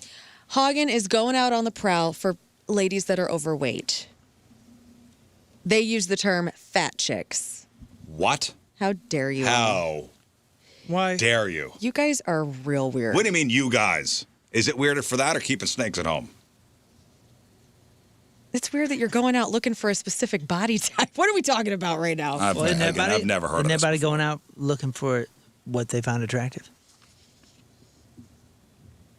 Is that how you're going to spend this? Yeah. What you mean spin Tough it? spin. I want to see how Here you we go. handle Let's this. let's see. Wait, what? Welcome to the spin zone. So My How guest, am I spending Moo anything? Valjean. She said He loves hogging. She said a sentence of, what did you say? I Isn't am it weird that quoting a somebody's sentence going that out somebody looking is for a specific body type? on the prowl for fat chicks is what many people have texted in and also in the chat. Yeah, but in a derogatory way. It's not like they're going out and saying, I'm body I was positive. responding to her sentence. that Not my says- sentence. This is what the definition is. yeah. Well, I think you guys missed it altogether. It's okay though. Yes, if we can compartmentalize just her sentence out of context, yes. Well, I, for right. one, am shocked. No, you're Me too. not. I'm shocked. I You're thought it wearing a was fishy. mozzarella. So what you're saying sweatshirt is, right if now. I was like, I'm going to go, let's say hypothetical, Uh-huh. I'm a young Scott Rizzuto, and I'm like, to my roommate Ben, we're going hogging tonight. We're looking for chicks with BMIs over 20. Right. That's what that would be? Hey, man, I don't own a bro Bible. Why don't you tell me? I'm asking you. I didn't know that. You knew this. What? And I didn't Again, know it I told you until it was about some very keeping pigs helpful at home. I don't. Rizz elves on the text let me in. That's like not even a Duffin. good guess. Designated ugly fat friend. I've and never the heard only of that reason why either. I know that is because my mother's maiden name is Duff, That's and we right. are That was- traumatized as a family. That's right. I have cousins with the last name Duff, and they hate that. How dare you even insinuate that I would know about this? You know a lot about everything, so you just sit down. Crazy. Crazy. You're crazy. I don't even know how to respond Also, to coming in on the accusations. 314 chat, get this feminist off the show. For F's sake, go back to Keishi C-word. That's what I have to put up with on a Tuesday. See you next Tuesday. Thanks. Feminism. I didn't make it up. I love That's being my called new- the C-word every day That's by my new this piece of feminism crap. button, by the way. Oh, you have it? Do I Yeah. get one? There is a That is for you. I hate this dude so That's your much. feminism button. Oh, it is? Mm-hmm. I love that. I am a feminist because I'm female, and we do deserve equal rights Feminism. and control over our bodies. And you can all go to hell. Suck on that. The way that button sounds is ridiculous. And who is that? Is that the little? Hey, yo, it sounds don't like worry. Don't worry about it. It sounds like it's an elf. Don't in, worry like, about the it. Pope, like the underground Vatican, like files. Don't worry about hallways. it. I'm choking We over got a here. guy. I'm choking. Can I hear it again? Like he's a it tiny sounds man. so funny. Feminism. He's a tiny man. That He's an itty bitty. I love that he's a tiny He's man. a tiny too. man that I makes it paid even $150 better. to do Voice of a that, okay? gnome. He's an itty bitty little man. It's a little short king who's incel, who's mad. Feminism. He's a tiny man that paid $150 to say that word. It's like this. Money well spent. Thank you for that. Yeah, What this, if- what this if I dude told in you- our chat's never seen a boob. What for if I sure. told you it's a cameo from a very famous person? Stop this. You got Warwick Davis? You stop this. right now. Feminism. Sir Warwick Davis? Sir Warwick Davis. Listen, My David. apologies. Listen, What do I Mr. tell David. you? Warwick. We just need to say one word. Warwick, Can we get that is Warwick. Warwick Davis. Not Warwick. That person's going to email us again. It's not Warwick. It's Warwick. Somebody called you the C word? feminism? I get called the C word Who every is this day guy? on this show. Who is this person? Not by you guys, but by, I would never call A that to certain your face. batch. I would never say it to your face. I know. That's sweet. No, we're all friends here. Should we play Yeah, the we go butt- hogging together. Should we play the butthurt game? Let's do it. It's been a while. It has been. Our Team Rizz member of the day today really loves this. Oh, so really? we do it. Yes. I think our Team Rizz member of the day today is not happy with something I said yesterday. What do you mean? Apparently, she works at the St. Louis County Library. Oh, yeah, you were talking about how nobody goes to the library anymore. You're trashing the That's library. absolutely correct. And I think you said love the something. timing Do we of actually have audio of maybe what you said yesterday? Let's be honest, they got time over there at the library. Nobody's going. What? No, that's Nobody's not true. going. I thought everybody's The going. last couple Nobody's going times to the I've been, it's library. been And all the controversy. it's been pretty bustling. What? I go to the What library. is this? My husband goes to the library almost every month. for new Nerd. books. Okay, well, Then you made fun of the stick Yeah, and the well, newspaper. Yep. we don't talk about yesterday. All right, butthurt game. We'll do maybe, I don't know. See how this goes. So you guys pick a number. I will read you the butthurt statement, and you need to write down your answers. You cannot pick yourself. Okay. You cannot pick yourself. All right. Are we doing explanations, or are we just doing... I don't know how you feel. Like, sometimes you want the explanation and sometimes you don't want the explanation, so that's on you. Do you want to know why this person was picked, or no? I think Moon has a hard time playing this game without an explanation. Not to say that to be but hurtful, but I feel like you like having an explanation. You kicking us off? We are. We're kicking it off right now. Let's do explanations, just for funsies and S's and G's. We can do it either way. I kind of like no explanation because it hangs. Whatever you like. Whatever you like. Rafe, I'm going to leave it up to you. Rafe, explanations or no? Oh, man, I like both ways. Let's flip a coin. Let's let Fate decide. Fate decide. Who's got a coin? Or just put it on the wheel. Hey, just, 636, learn you're no C word. You're cool as hell. That's nice. Thanks, Mom. That's a C word, though, right? That is a C word. Good point. Flip a coin. All right, here we go. Exclamation or no? It's the great wheel's going to I decide. put explain or no. Okay, no. Just going to let it hang. That's fine. That's fine. All right, Moon, What? pick a number. 1 through 13. Show me 11. 11. Who is the most likely to be forgotten by listeners within 6 months of the show ending? Who is the most likely to be forgotten by the listeners within 6 months of the show ending? Write your answer down. This one doesn't. Write your answer A down. hard one. You sure we can't explain? This one's actually easy, I think, everybody. Great Oh, you wheel. think so? Okay, Scott. Whatever you What's say. your answer? Who is the most likely to be forgotten by listeners within 6 months of the show ending? What do we decide on? Can we explain things or not? No. Okay. Rizz. Okay, I hope. Rafe. I said King Scott. Okay, learn. I said Moon. Okay, Moon. I said learn. I said King Scott. Okay. So we're all going to be I've been doing morning We're radio. not explaining. No, for no, six- no, for shut your mouth. No 16 explaining. years. No Oh. Can't I've explaining. been doing morning radio for 16 years. 6 months. That's all erased. I'm forgotten. Scott, Well, what do you do besides I'm forgotten. No explanation. What do I? Shh. I would Everyone think else I has, made like, an music indelible. careers, They Hit got the button comedy. hurt. They got all this stuff. Okay, Scott, pick a number. Let's go 6. Who is the most likely to get caught in a pyramid scheme or a crypto scam? Who is the most likely to get caught in a pyramid scheme or a crypto scam? All right, I'll go. Oh, you know what? All right, learn, go. Rafe. Rafe, you go.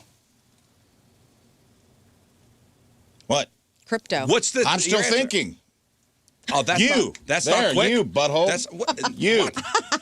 I was trying to think of who. I'm like, who would? That's fall not a for real crypto answer. Scam. It is actually. It is. That is your because- real answer. Yeah. Because You really think I would get caught up in a crypto? I Will you feel- stop it? Yeah. You're breaking every yes, rule I every time you feel get like picked. No Yes. talking. The correct answer is learn. She wouldn't go. Dude, I don't even gamble. You gamble You- all that's the exactly- time. yes. All of That's you why I picked you. mofos are on all these stupid You're always like, I gambling got a apps. triple parlay on this, man. If it hits mean, it today, does- and I'm That's like, not- You're like That's not a I period. am But not- Rafe, I picked you because you don't, but I feel like somehow you'd get All right, wrapped fine. up We're in giving it. answers. All right, guys. fine. We're Let's giving go. answers. Fine. Moon. I said Riz. Okay, why? same reason. Well, you are on the gambling apps. You really like that. Okay, so You what does enjoy- that have to do with- Hang on a second, man. Do you want me to explain this or not?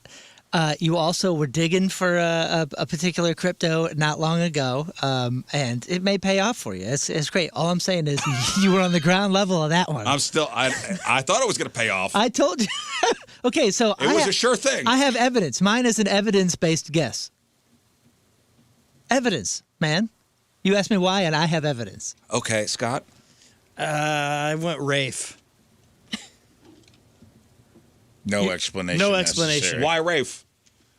Well, I was debating because I really didn't have a good answer for anyone, and I just picked Rafe because I said to you last time I didn't want to pick on you too hard. Okay, you know what? I almost did get what a taken. sweet guy. That's not the spirit of the game. The spirit of the game The is spirit of the game is not to explain. Learn said that I'd be forgotten. forgotten in 6 months. And that's because you go on tour with bands and you'd be remembered that way. That literally was my reason. So suck on that. Oh, God. No. All right, next one. Way to double down. Pick a number, Moon. 3. 3. Who is the most likely to have a secret social media account just to stalk their exes or haters? Oh, God. Who is the most likely to have a secret social media account just to stalk their exes or haters? Oh, I thought this was easy. And Yeah, now it's gotten actually tough. harder. I had to name it first, but I did too, but I'm going to change mine. yeah, I think Me I'm changing too. mine. I changed. Who is the most likely to have a secret social media account just to stalk their exes or haters? Oh, man. Got it. Well, I'm going Moon because I Whoa. feel like you have more savviness with socials. And also, I feel like you'd want to see what people are saying and you'd want to get in their ass about it without your brand Do being you recognized. know me? I'm saying Moon too, Me too. because you ain't letting it go. You can't let it go. You can't let it go. Can't let it go. Hit the butt hurt Well, button. Oh, God. I'm sorry. I'm thoroughly confused. I'm not even on certain social media. Mom, that we know. That we know of. That we know It's a of. secret Which is account. why I chose you. That's so funny. Because I think this is 100% down to Rafe and Learn, and you guys are competing for it. Because you've both talked about it before. About what? You've Stalking talked about exes? checking out exes. Like you'll go on Facebook, like it's a normal with my thing. Like normal profile. I don't have a secret profile to That's do what that. you want us to I'm believe. just saying, you're halfway there. Like I you're am halfway actually even there. thinking about it. I regret nothing. You guys still think not Rafe69 is my account? Oh my God. Can't believe that. Now, Told you, mind it's you, I not do. me. I will admit, I do have a secret Yelp account. Yes, you do. So maybe I'm changing my answer from Moon to you. Everybody's guilty. I refuse to be on certain things. And I have a you guys secret pick Yelp me. account, but I'm not stalking my exes. I'm not stalking my exes. I check in on people, make sure they're alive. Oh, that's a good way of saying stalking, checking in. Yeah, well, That's why she just peeks in the windows to make sure they're I okay. don't Yeah, I have check in on Taylor Swift after climbing her. Yeah, climbing her- that's what climbing stalkers the wall say. outside. I'm not stalking. I'm politely I'm checking just in. making sure. Holy crap. Wink, wink. That's great. They're just checking in, making sure you're okay while you're sleeping. Scott, who'd you say? I wrote Learn down, but I want to switch it to Moon. Yeah, Yeah. on me. I think, Learn. You definitely are intrigued with what's going on with people's lives, so I can see I that happening. am. I'm an investigative reporter. You're good. Rafe, who'd you say? You said Moon? Yeah, You he said Moon? me. Okay. I'm sticking with Moon, too. All right, Learn, pick a number. 1. 1. If the show had to cut one person to save money, who is objectively the most expendable? We always get this question, and I always know the answer. You say that again? If the show had to cut one person to save money, who is objectively the most expendable? God. We cannot say ourselves, correct? Cannot say yourself. You know what? I'm going to say Rizz. Because we could change it up. We could deal with somebody else and put a new name on the door. Yeah, and save a lot of money. Dumbest answer. That's it's actually not. a lot of money we would We'd save. save a lot of money. You don't know how much I and, make. I do know how much you make. It's on the I- internet. It's absolutely on the internet. Because I'm looking at everything. $27 million. Yeah. Honestly, What a you dumb could probably answer. go. And you could get a Get job, outta dude. here. You'd be all right. Dude, you'd be all right. We could have this. We'd be cool. Learn show. What? Butthurt. Hit it. You're not hitting the button. Oh man, Feminism. Oh man. Moon, who do you say? I said King Scott. Impossible. And boy, would we miss the joke, Scott. No, Oh, it's I'm not sure even you that. would. I'm on. Hell I'm sorry, no. Scott. Scott, you I'm can't going to have to say go Scott as well. And I am anywhere. apologizing. Yes. You're You not do going anywhere, everything. by the way. You what? Don't turn the light off, Scott. You're not going You're not anywhere. going anywhere. Turn 'cause the we light off. possibly- Hey. Listen, you know how bad it would look? Scott. Turn the light off. He just disappeared into the darkness. Scott does the Scott, most you know how bad it jobs, would but- look if we fired somebody who's having a kid? The PR, it'd be a nightmare. yeah, but we And work it's a in radio. baby. They love this stuff. It would be a Same. nightmare. We'll wait till after the kid's born. Okay, thank you. What? Thank you. But I changed my answer to Rizz Get out of here. because Learn make a compelling argument. Yeah. That's not it. If I go, you're all going. I'm kidding. No, we're not. Oh no. They know how cheap we are and how much we can do. Nah, you're all going. It's in my contract. What? It's not in my contract. Well, it doesn't have to be. My contract Is over mine? is over everybody's. Oh, yeah. Sure. Rafe? I also said King Scott because he's almost in the hallway now. Like, we pushed him as far to the hall.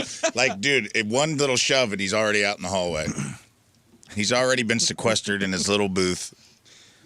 This feels like I am convinced there might be a trap door there that if Rizz gets if you go one joke too far one day, he's going to hit a little he's button pushing it today, and you're going to fall through the floor and out like a chute at the bottom of the of Hubbard into Il Balago. Yeah, right into their grease pit or whatever. Yeah. Yeah, into a busboy's outfit down at El Balago. That's where the chute goes. That's right. Who'd you say? Now I'm going to switch to Rizz. Get out of here. Let's see. No, I picked Moon because he wouldn't be as mad at me. God, such a puss. Okay, pick a number, Scott. Let's go with. Have we done 10 yet? 10. Who is most likely to be that guy who complains to the manager about a $2 discount? Wait, say that again. Who is most likely to be? Who's the cheap ass? Who's the cheapest? Who's a cheap ass on the show? I mean, Moon's always wanting to save money, but you do Not at big the expense things. of others like that. What do you mean the expense of others? That's fine. I don't think you guys know me at all anyway, so What do you mean? Pick me. Who's the biggest cheap ass on the show? I'm saying, like, when it comes to people, like, especially, I got 3 kids working in the service industry right over here. Tips are, like, kind of everything. So you'd rather be a carpet to be walked over than complain? What? $2 is $2, man. Yeah, and it depends on what you're talking about. But I assumed you put us in a service sort of position, right? I'm in a restaurant in this hypothetical. Where are you guys? I'm at a tire store. Oh, hell yeah. at Give TJ me my Maxx. $2. No, Yeah, Mr. Goodyear don't need my... You're at TJ Maxx. You're in a restaurant. I don't know. I'll go to the tire store with you. Okay. Who's the cheapest on the show? Moon. Oh, shoot, man. I kind of went around to everybody, and I feel like we're all equally cheap, but in different ways. Yeah, King I Scott agree. is super cheap when it comes to the dates and all that kind of stuff. Because you like that was a mountain you died on, a hill you died on. Rafe and I have done the whole struggle on the road and all that, and like we know all the corners to cut and where you can do stuff. We are all weirdly cheap in different ways. I think I'll land on you though, Rizz, because I think that you would, in a fairly crafty but somewhat funny, but also very You don't think serious I was ever on the tone. struggle bus? I'm not saying that you weren't, man. I'm just saying that he and I have talked about certain things, and the free A breakfast. roach-infested apartment I know. for Yeah, but 5, did you- 6 years. You And got you- golden. Was it a golden rabbit when you were a kid? An Easter basket? I feel like if there was a tire discount and they $2 you on a coupon, you're gonna go, hey, I gave you a coupon. And I think Amelia would be right there to take over and be like, hey, You know what? $2, bud. I'm going to say you. You're Mr. Coupon guy. I am? Mr. Yeah. Coupon. All right, Mr. Coupons. Oh, coupon. What do you mean? Give me an example. Where's my free sandwich coupon? I mean, who doesn't love a coupon for yeah. a free I know, sandwich, this is a tough though? one. I'll be honest with you. I this don't- is kind of... I think you're all cheap asses. That's what I mean. We're all We're all- so I think giving. we're all cheap asses. We're all really. Just- This is a tough Costanza. one. Yeah. Who'd you say? I mean, honestly, I'm with you. It's like all of us are similar in that. Like, we want the deal. Yeah, at different times for different reasons. Yeah. All right, all of all us. right, here's another. I'm going to throw that one out. All right, I'll just throw this one out here. Who's You, the... by the way? Me? Yeah. Okay. I'll own that. Buttered. Who's I think you're the best at complaining. Who is He wouldn't. He That's couldn't true. let the it best go. at complaining? I mean, You know, like that's Y'all true. complain. I know. Dude, you could not but I'm let not it very. go. Complain about everything. No way. No, Like no. everything. This is actually meant to be a compliment. Not everything. I think you've most things. You've complained for so long and so professionally that you're actually good at it. Meaning, you're not necessarily going to put the person out, and you're probably you have a better chance of getting what you want than the rest of us doing a complaint. Well, I think you're I'm going to take that compliment and put it on my pocket. you're a tactical complainer. All right. I'll take You're a I'll take productive complainer. All right, here's another one. Who's most likely to have a house that smells like old food? Oh man. I'm going to go king just because, I don't know, I feel like you leave food out. Like you got butter on the counter and like there's old food somewhere on the counter. Yeah, I'm going king. I'm going to go moon. Old food. Yeah, because there's a lot of cooking going on in your house and a lot of kids. Who knows what's going on Yeah. there? He's. Yeah, but food don't survive in our house. It Doesn't don't- matter. it don't- Well, you said old food, so I would assume Yeah, but it matters. it could be I cook something stinky and it's still lingering. Yeah, my house always smells like have food. to so let it you're probably linger. right there. I only put King Scott because I thought of the coconut oil that he puts in his hair, so he smells like Old food. food to me. Not in a bad way. I love that smell. No. Yeah, and you smell great. But you guys aren't wrong, because the other day I walked in our house, and I guess there was something in the trash can that was rough, because we were gone all day Sunday, and I was like, doggone. I guess I put food in there on Saturday night or bummer. something, and it smelled terrible. I was bummed. Scott, whose house smells like old food? I said yours, because you're constantly cooking. And you have that meatball hidden behind your refrigerator. Old Yeah. food makes it sound like something rotting, not the smell of cooking. Well, it's this constant cooking on top of that, so it's layering the walls with grease. I think my house may smell. I Grime. got 2 dogs. What? Your Who house knows? doesn't smell. I got 2 dogs. Try to keep the windows open. Smells Learn- like garlic. I said king. What does that mean? It smells like garlic. It's just you're always cooking with garlic. Is that an Italian? Is that a knock on Italian? slight? Yeah, it's my racism for Italians this week. I have to meet my quota once a week with you by saying something about you being Italian. So Rafe, whose house smells like old food? King. Who's the last person, if you're arrested, you'd call?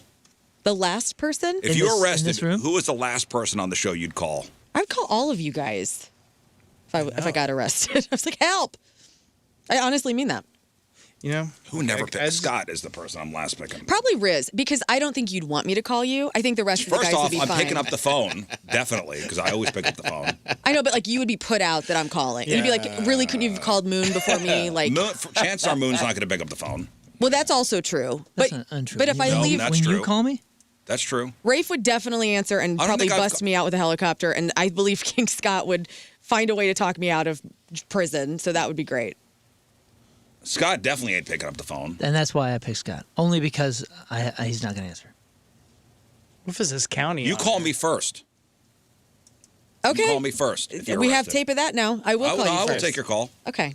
What if it's after 9 p.m.? My phone's on Do Not Disturb, but you call twice, and then it'll go through. Okay. I'm telling you, call me. If you're arrested, you call me first. Actually, that's the smart one to call, because you might think need he's- some money to get out of jail. I was going to say, I think he's got. You don't He's, understand how much cheerleading costs. he's probably got. Oh, I do. Oh, I do. Hello. How many cheerleaders have you had?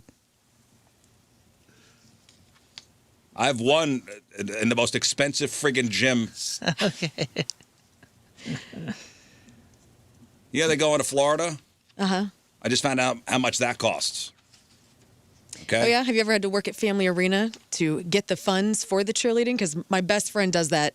I call it her second job because of her kids' I'm about cheerleading. to be there with her. I'm It's about to wild. drive. I'm about to drive Uber and DoorDash. Oh, my God. Okay. Okay. So, God, I hate this game. I know. Why'd we do this? It's so Only rough on Tuesday. us. Now we got to see each other for like 3 more days. Who on the show is the most likely to forget to shower because they quote didn't sweat that much today? What, Rafe? Nothing. Did I skip you? No, it's okay. Okay. Well, Go ahead. listen. I forget. Just say, hey, Rizz, I gotta fine. go. I'm changing. Instead of throwing your arms up. Huh? I'm going around the horn. I forget sometimes. He I'm learned not it writing from stuff you, down. Dad. Heard it from you, Dad. Please. You now. Who are you not calling? I was not going to call Moon because he won't pick up his phone. Someone made a good point, and I was like, "You need someone to come get you." He would come get me, but it would be 2 days later. Like, hey, just saw this. You still in county? And I'd be like, yeah, dude, get in your white Beamer and come get me. So you got to charge the Beamer. Can you grab me a pair of those county shoes? Those are awesome. Okay, I'm sorry, Rafe. That's okay. I bud. overreacted to Well, we're all in a really Who is the most vulnerable likely to state right forget to now. shower because they didn't sweat that much today? Scott. For sure. Scott, for sure. Scott, but it's also a tactical decision because I know he has a very particular schedule with his hair. Yes. Yeah, but you're going to wash your hair every time. What is that schedule, by the way? How often are we washing it now? It should be once a week, but it averages a little bit more than that. It is sometimes. so gorgeous. Thank you. And it does smell like coconut Yeah, cream but I pie. need to do it twice a week, I think, now. I'm going to move it up a little. Rafe, man, it's kind of close between you two. You're not a big morning shower guy. Between the Scots, I'm an evening shower Between guy. the Scots. It's twixt the Scots. I'll go King based on the same regimentary. There's a lot of work goes into getting Yep. that hair wet, man. I could see him skipping it. And I also just think that coconut hair does a lot of heavy lifting. You can get away with it. You can get away with the 48-hour no shower. because the Yeah, hair but his is body wafting. sweats.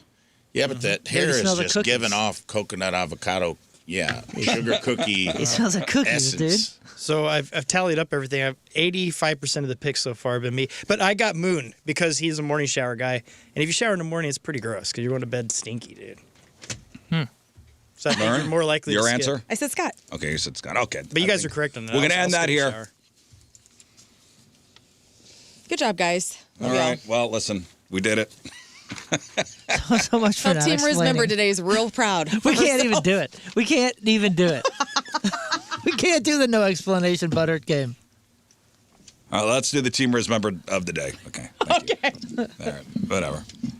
And it's brought to us by Hot Shot Sports Bar and Grill. Catch all the madness, grab specials, help raise money for Wonderland Camp.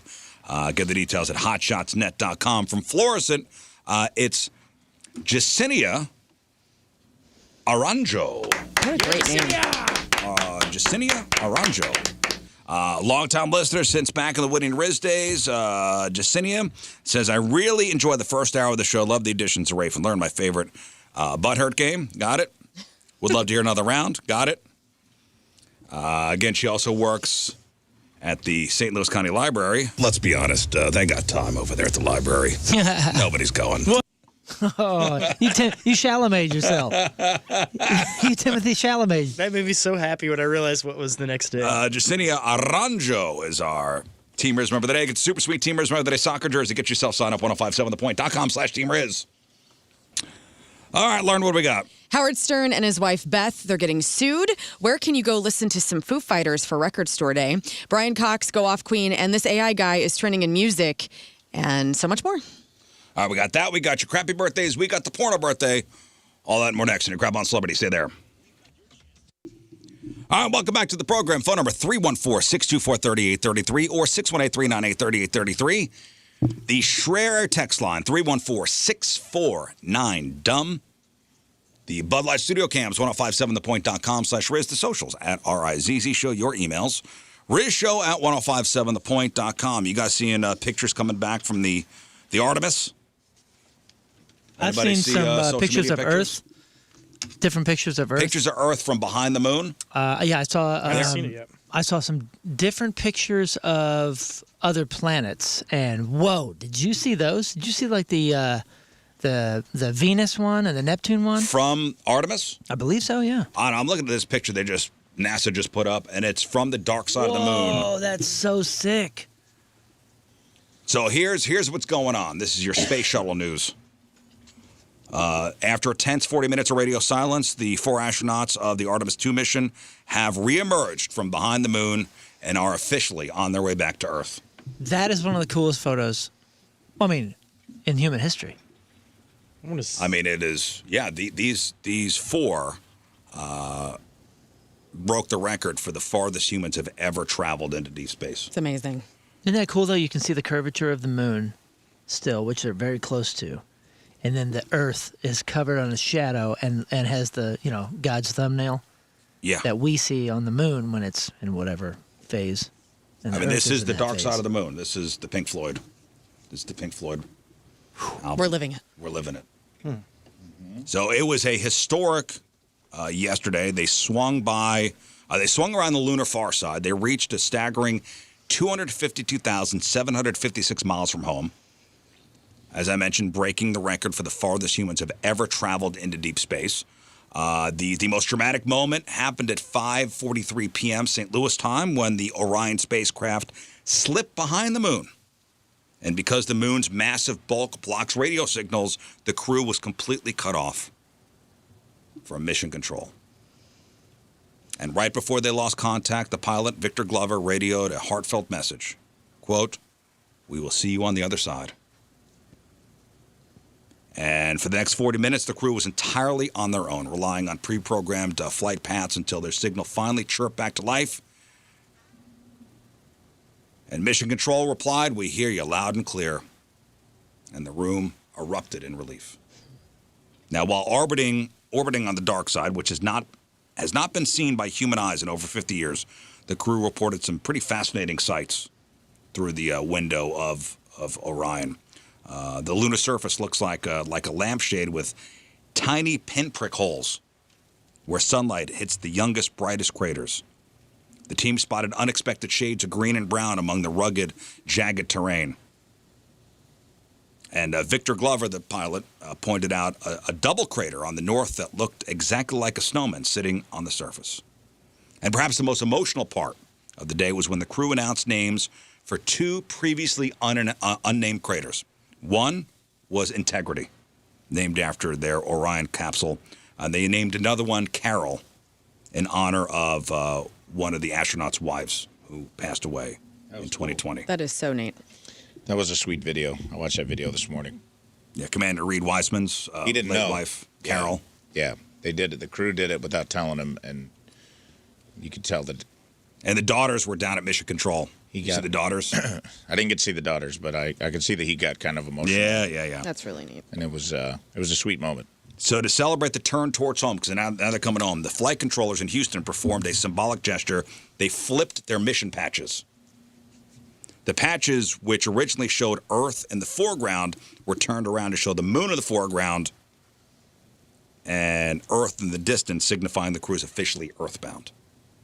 There you go. That is your furthest that humans have ever been from Earth, and the furthest a crybaby has ever been from Earth. That's pretty cool. That is cool, Scott. Wow. What a dick. Got him. Somebody is still reeling Burn. from the butthurt game. Yep. Hit the button. It's trap door time. Yeah. You don't have to take it out on an astronaut. Whoa. Innocent The guy astronaut. lost his wife, and they named a crater after her. Yeah. Cool. You sound like 314 JD Douche or whatever his name is. Look at that, dude. That's spectacular. Spectacular. It is. We have the prettiest planet. We have, yeah. God, are you 314, dude? Yeah, is that your Maybe alternate that's my social? secret. Then follow X's, yeah. It's Scott the whole time. Let's not give oxygen to that guy. Imagine Scott having imagine the sweetest boy we know, having this weird dark side where he goes on the internet and Yes. and Calls it's people the to see where- yeah, it's the most awful human. Imagine. Get it out that We way, just saw a pal. flash of that right 2 minutes ago. All right, let's do crap on. Nice heartfelt story. You got to be a jerk. All right, time to find out what's going on in the world of music and entertainment. We do crap on celebrities. Well, guys, it looks like trouble in paradise for Howard Stern What? and his wife, Beth, who we like on this show, I think all of us. The couple is being sued by a former executive assistant who claims that their Southampton mansion was chaotic and a hostile workplace. So in this lawsuit, the former assistant says Beth's large-scale cat rescue operation created overwhelming pressure, made the environment impossible to manage, and Beth does have a ton of cats. She's saved more than thousands They've of cats. had 900 cats at their house. I know. 900 cats. I at know. their house. She does good work. Now, not all at once. No. Oh, like in that's what I shifts. thought you meant. I was like, that's crazy. And dude. if you follow Beth Stern on Instagram, you see it's all cat content, which is fantastic. It's a great follow. But you get to see these thousands of cats that Beth has rescued, and I imagine that is a bit chaotic. The former assistant also claims that she was proposed a major pay bump up to $265,000 plus a bonus, but was fired before seeing any of it. And there's also some drama over a NDA that she said she never signed, and allegations of disorganized business practices behind the scenes. Ooh. So far, the Sterns have not responded, but could go to a courtroom showdown, so be prepared Let's for hear that. what's going on at the Stern house. In other news, Offset was shot last night at What? a Seminole Hard Rock Hotel and Casino at the Valet area around 7 p.m. So his rep says that he's fine, adding that he's in the hospital in stable condition, but he's being closely monitored. There wasn't any clarity about what led to the shooting. Surveillance footage from the trafficked area said that the casino could play a role in it somehow. So everything's His on buddy- the table. Right, wasn't his buddy Takeoff. Takeoff. He was shot and killed. Yeah, in 2022. Oh, gosh. What's going on? What's going on? That's Migos, right? Migos. Migos. Is the rap group. Yes. Who's the other one? Quavo. So Offset was yes, married to Quavo. Cardi B. Yes, Quavo. And they have kids. They have 6 kids, actually. And so two Where people was- were detained by police, but there's Where no was words Cardi about their B? identity. Where was Cardi B Where last was night? Cardi B? Where was she last night? I don't know. They got a kid together? 2 kids? They have 6 kids. Or he has- Together? I'm sorry. He has 6 kids, 3 with Cardi B. They have 3 kids? Uh-huh.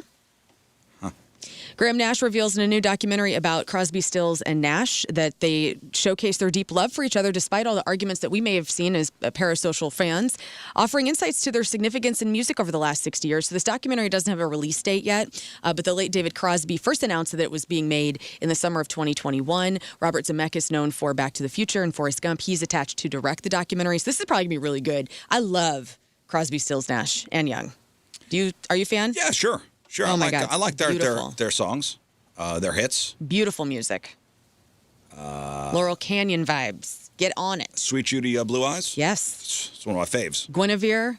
Look that song up and cry yourself to sleep. It's amazing.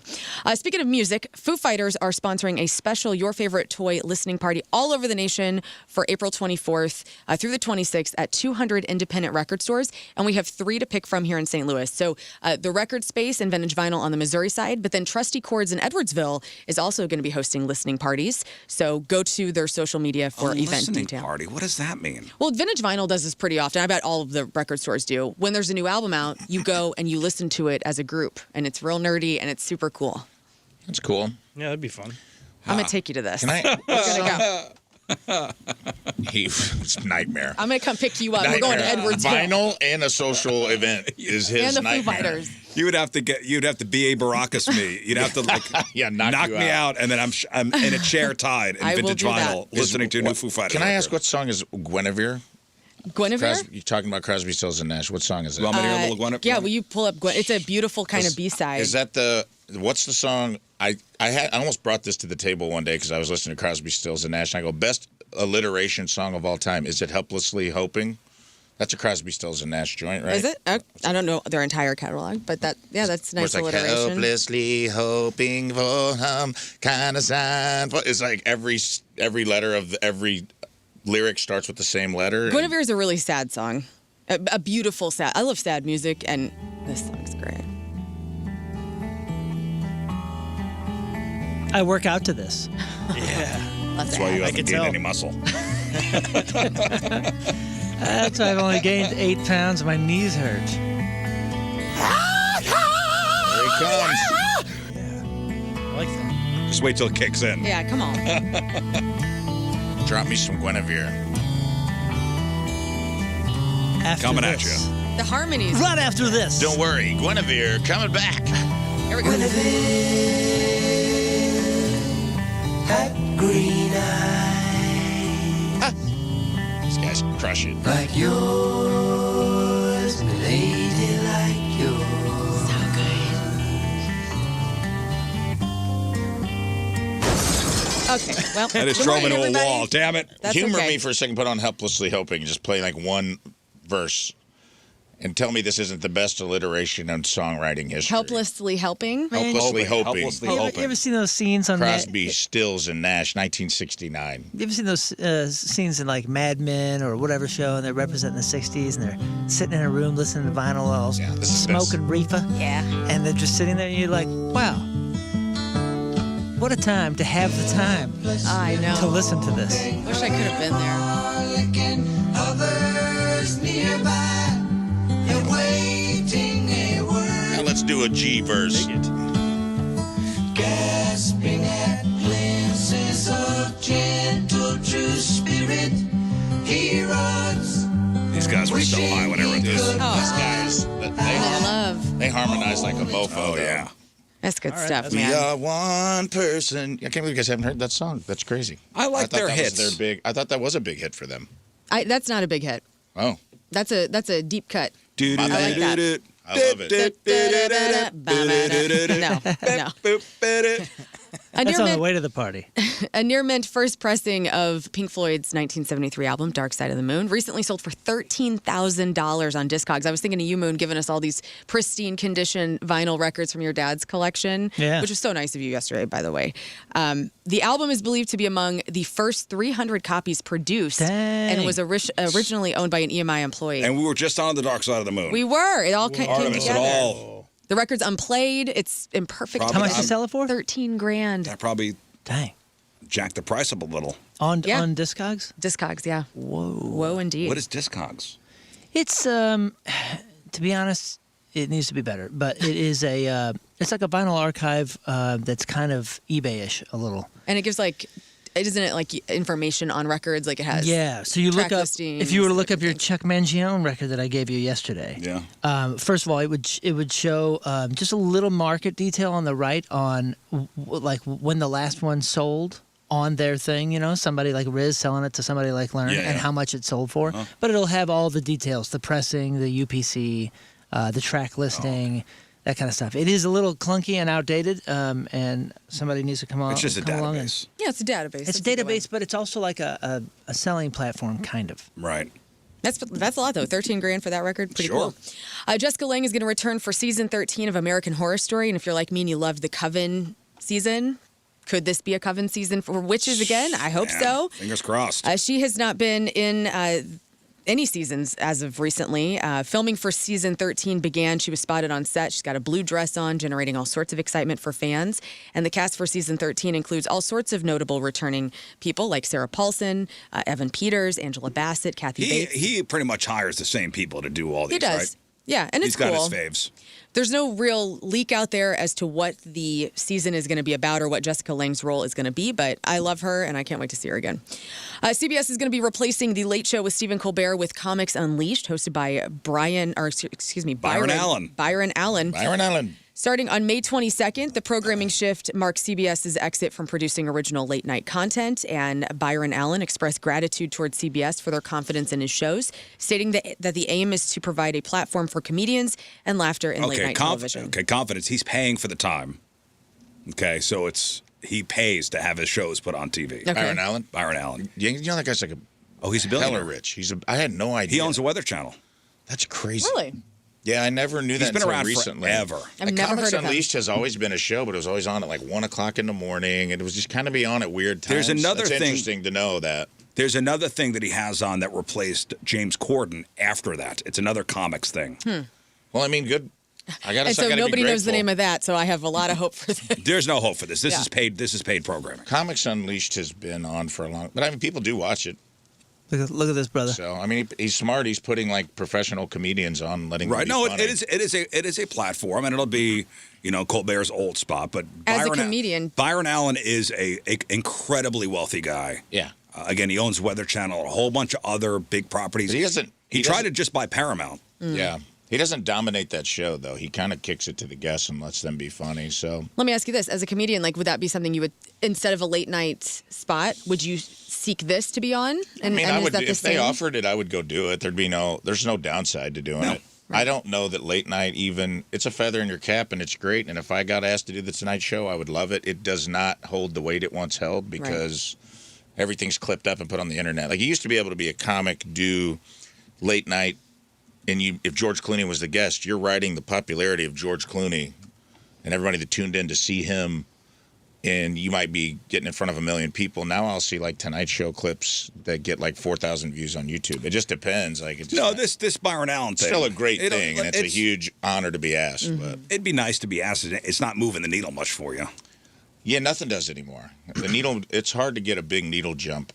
There is no Johnny Carson. There is no like.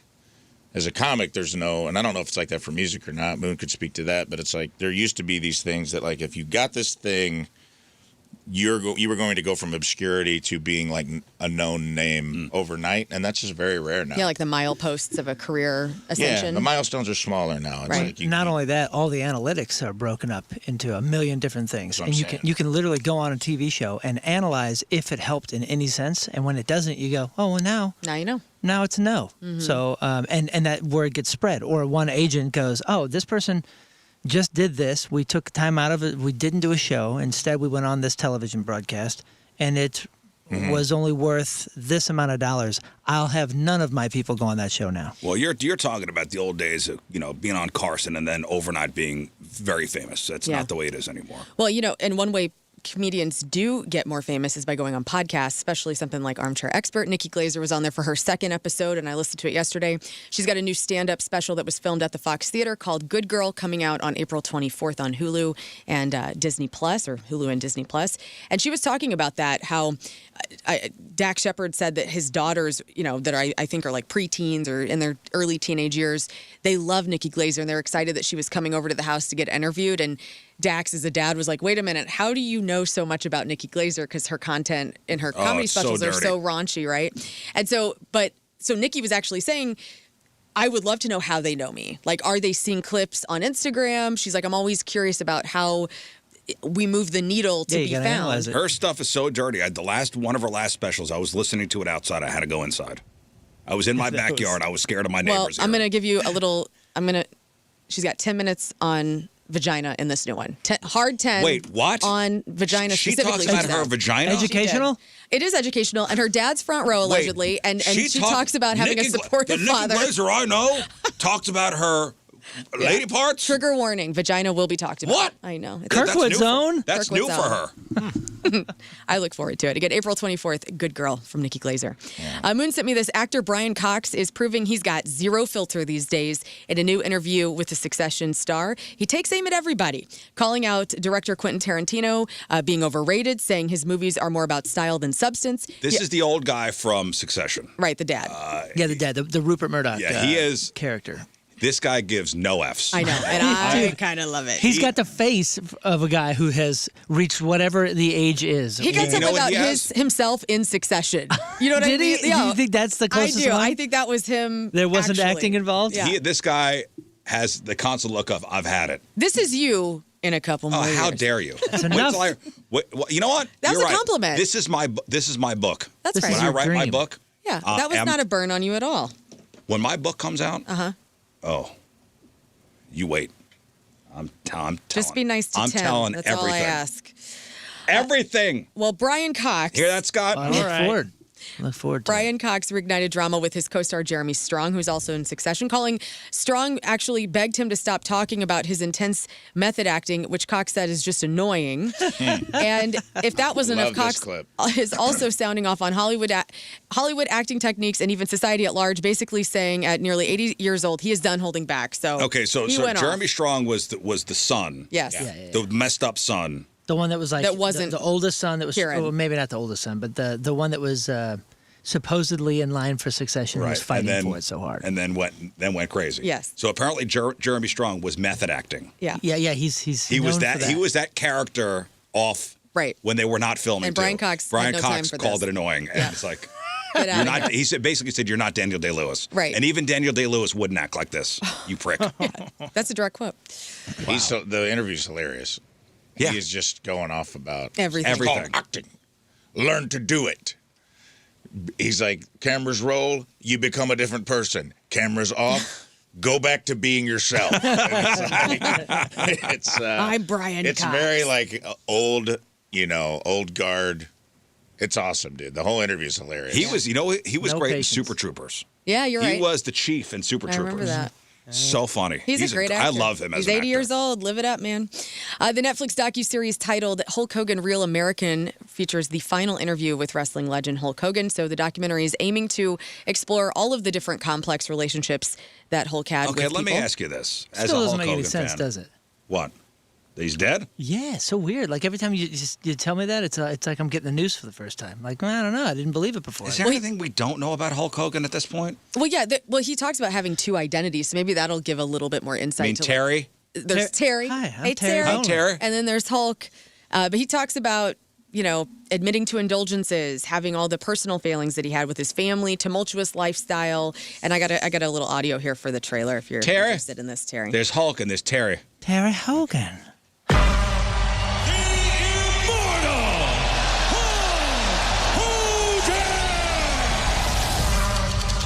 In wrestling, you should be remembered from all the wars you've been and everything you've done. Look at this!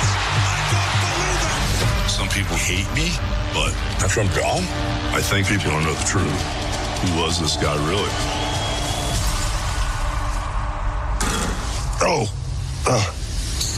That's the hardest part, standing up. Oh yeah, they were showing clips of his kind of final days, and he hardly walk. I know he had some back surgeries, and I loved Hulk Hogan when I was a little girl. Seeing the movie. What was the movie? Mr. Nanny? Yeah. Was that the movie? Yeah. I loved that movie. When I mean, was a he kid. was beloved. I mean, yeah. He was John Cena before John Cena. So he's on the he's one of the heroes biggest live stars in long the enough. world. he is on the cover of a show on HBO called Rich and Shameless. And I thought, I'm going to learn something new about Hulk Hogan. So I turned it on. The first episode is about Pam and Tommy, which, by the way, this series is great. You need to watch it. What is this on? It's on HBO. Rich and Shameless. And it goes back to the Pam and Tommy sex tape and how it started an entire industry and how they had nothing to do with it, and it was stolen from their garage. Did you all know that? Yeah. I don't think I knew any of that stuff. So that's episode 1. The contractor stole it, right? Yeah. Yeah. Seth Rogen. Episode 2. That's right. In the show, yes. Episode 2 is all about Joe Francis and the Girls Gone Wild thing. And holy smokes, I learned a ton about that I had no idea. Is this new? I think this is not. older. I think I may have seen. I never saw it. The third one is Pharma Bros versus Wu-Tang Clan. Okay, I've seen this. Okay, number This 4 is was Martin Shkreli.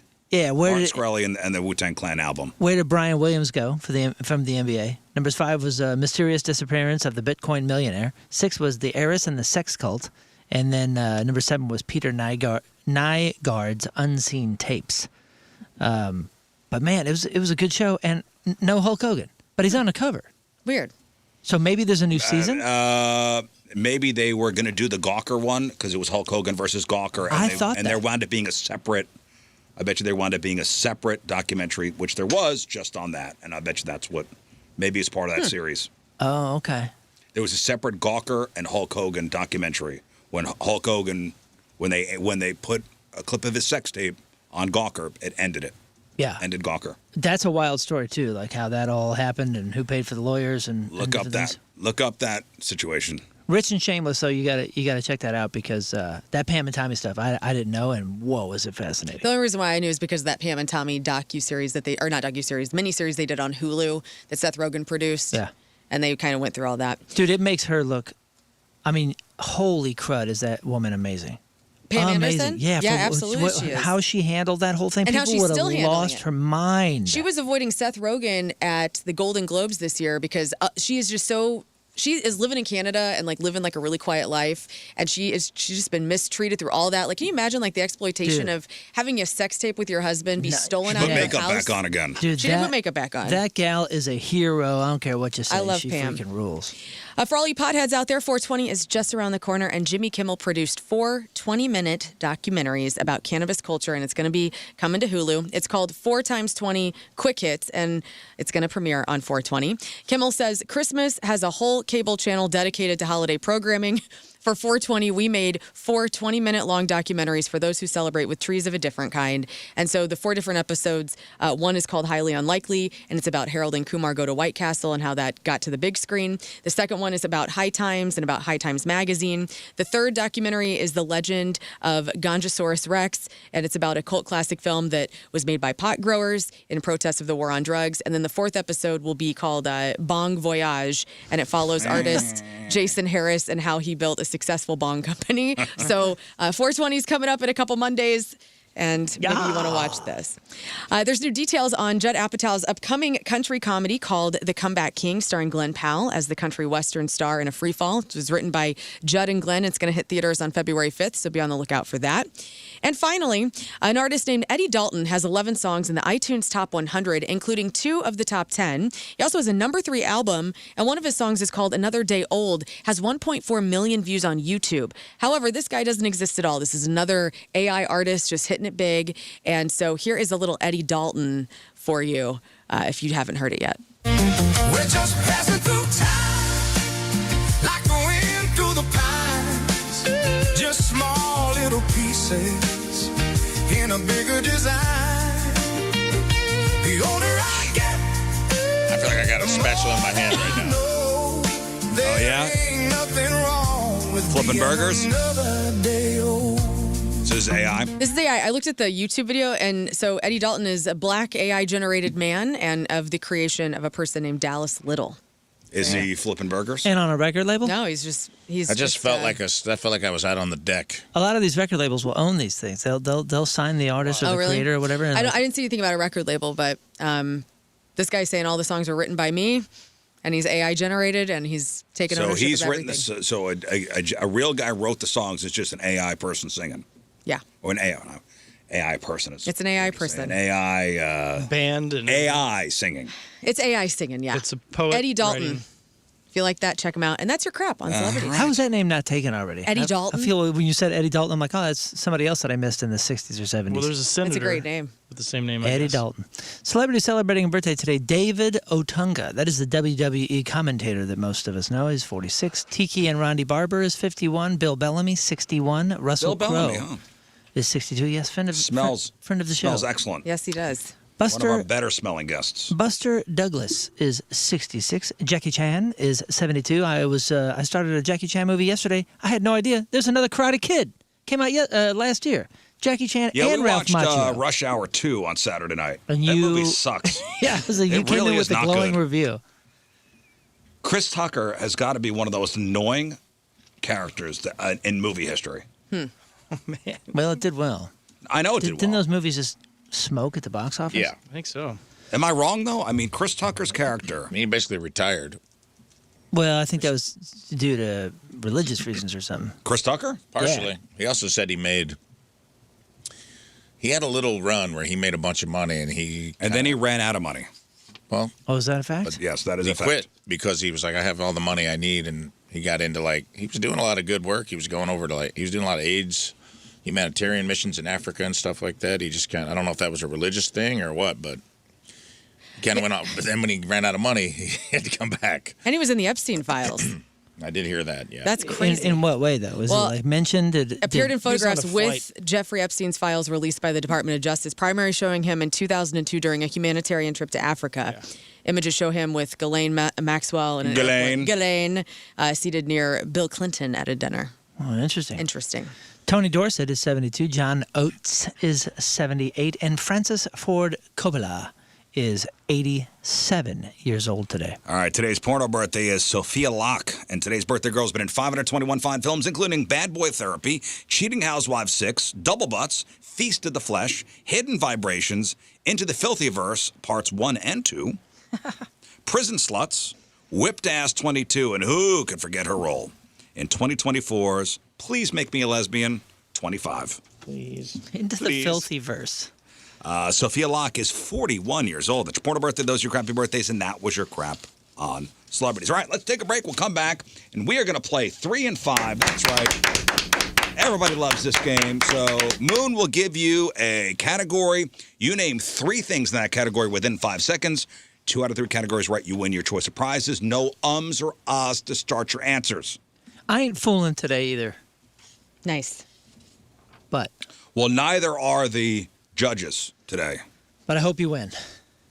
We've got Point Fest tickets. We've got tickets to go see the Battlehawks on Sunday over at the Dome. And we got tickets to go see Baby Metal with special guests, Hailstorm, September 21st at the Amphitheater. Tickets are on sale Friday at 10 a.m. So if you want to play 3 and 5, 314-624-3833, 618-398-3833. We will play next. But before we get to 3 and 5, I'm going to tell you about this story coming out of Oklahoma City. So imagine it's a quiet Wednesday night. You're a 911 dispatcher, and suddenly your screen lights up.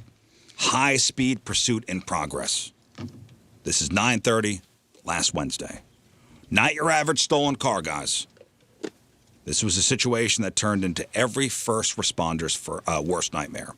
So the details coming through the department's electronic messaging system, bone-chilling. The officer involved wasn't using his radio, but the text updates were frenetic.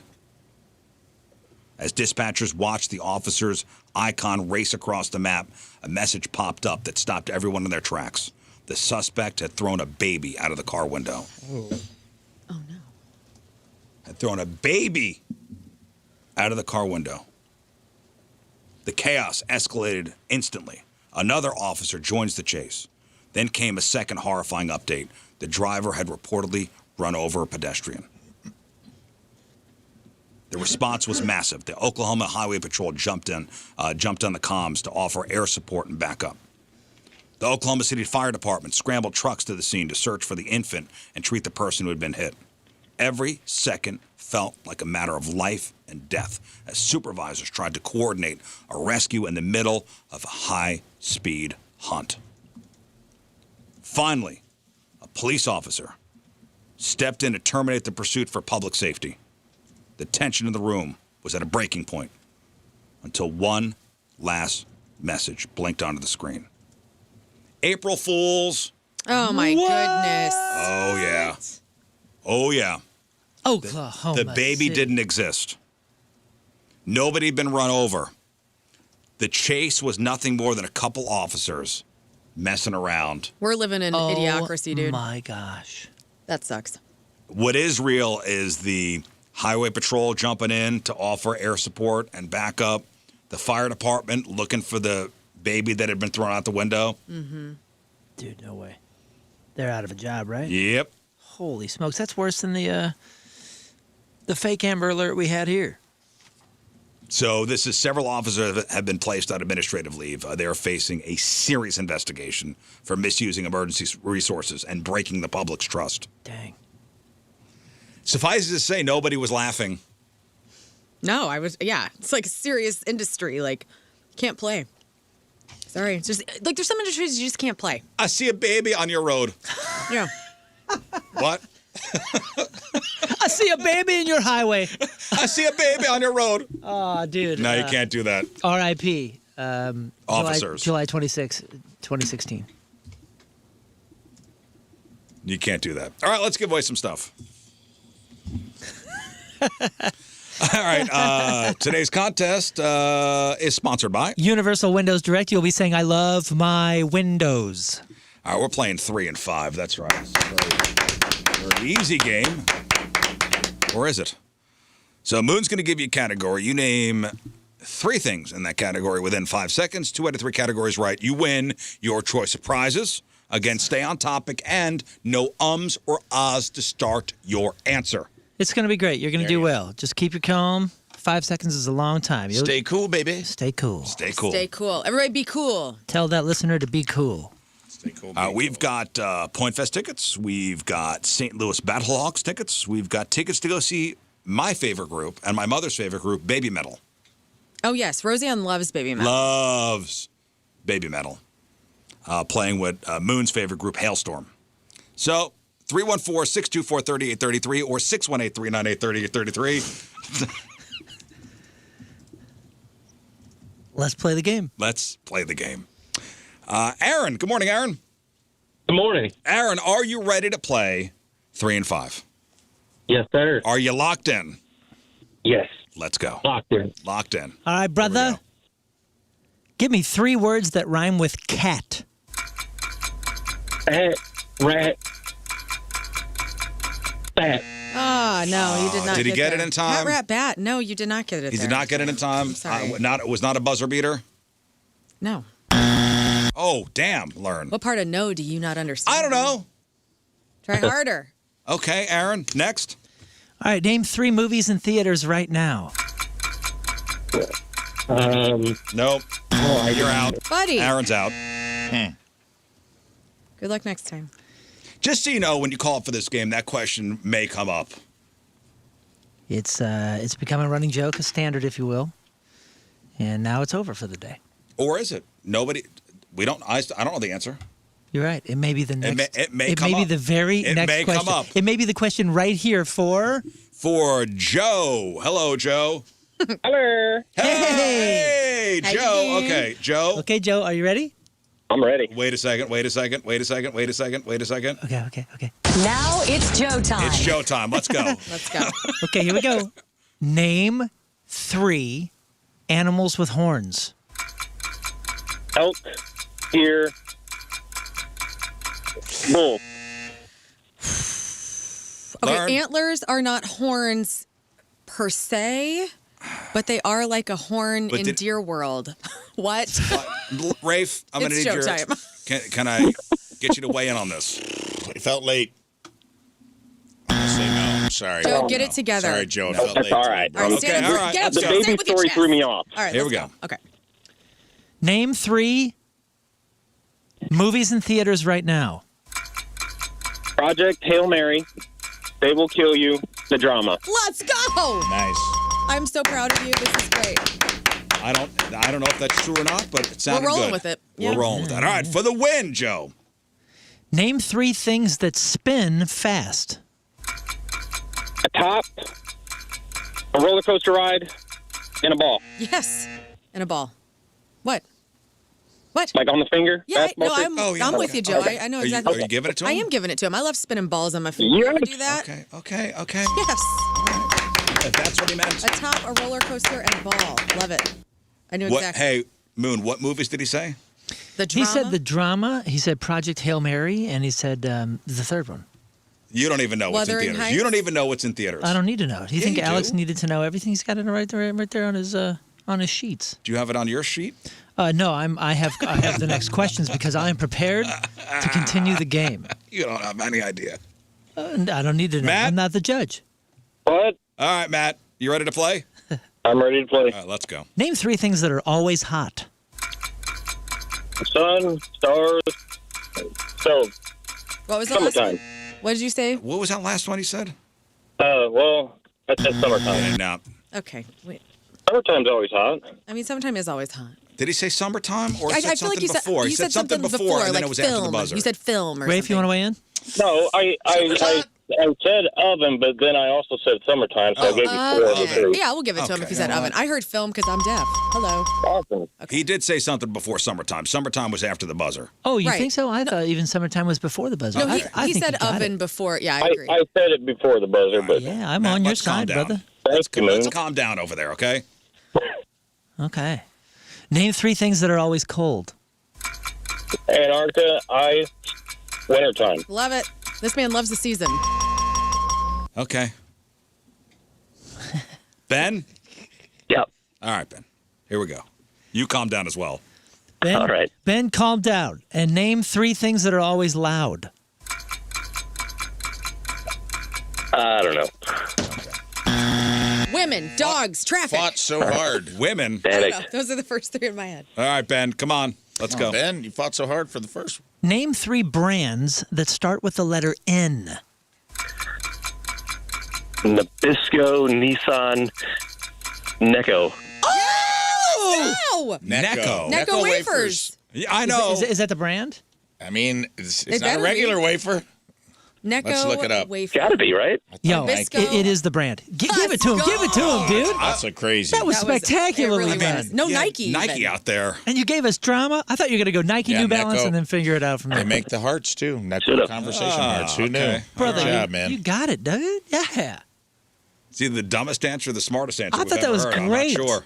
That I'm was not sure great. about that. All right, Ben, for the win. Name 3 cities in Texas. Amarillo, San Antonio, Austin. He starts with Amarillo. Amarillo. Amarillo. Who All right. is this guy? Left of Ben center. from Oakville. Love Ben. But he couldn't name anything loud. Ryan, hello. Yes, hello. All right, speaking aloud. Ryan, let's go. Name 3 kitchen appliances not an oven. Microwave, blender, refrigerator, Yes. dishwasher. This guy, He wants This- to keep going. it's like this guy has a kitchen. He Daddy wants- knows his electronics. Hell yeah. All right, let's go. Okay.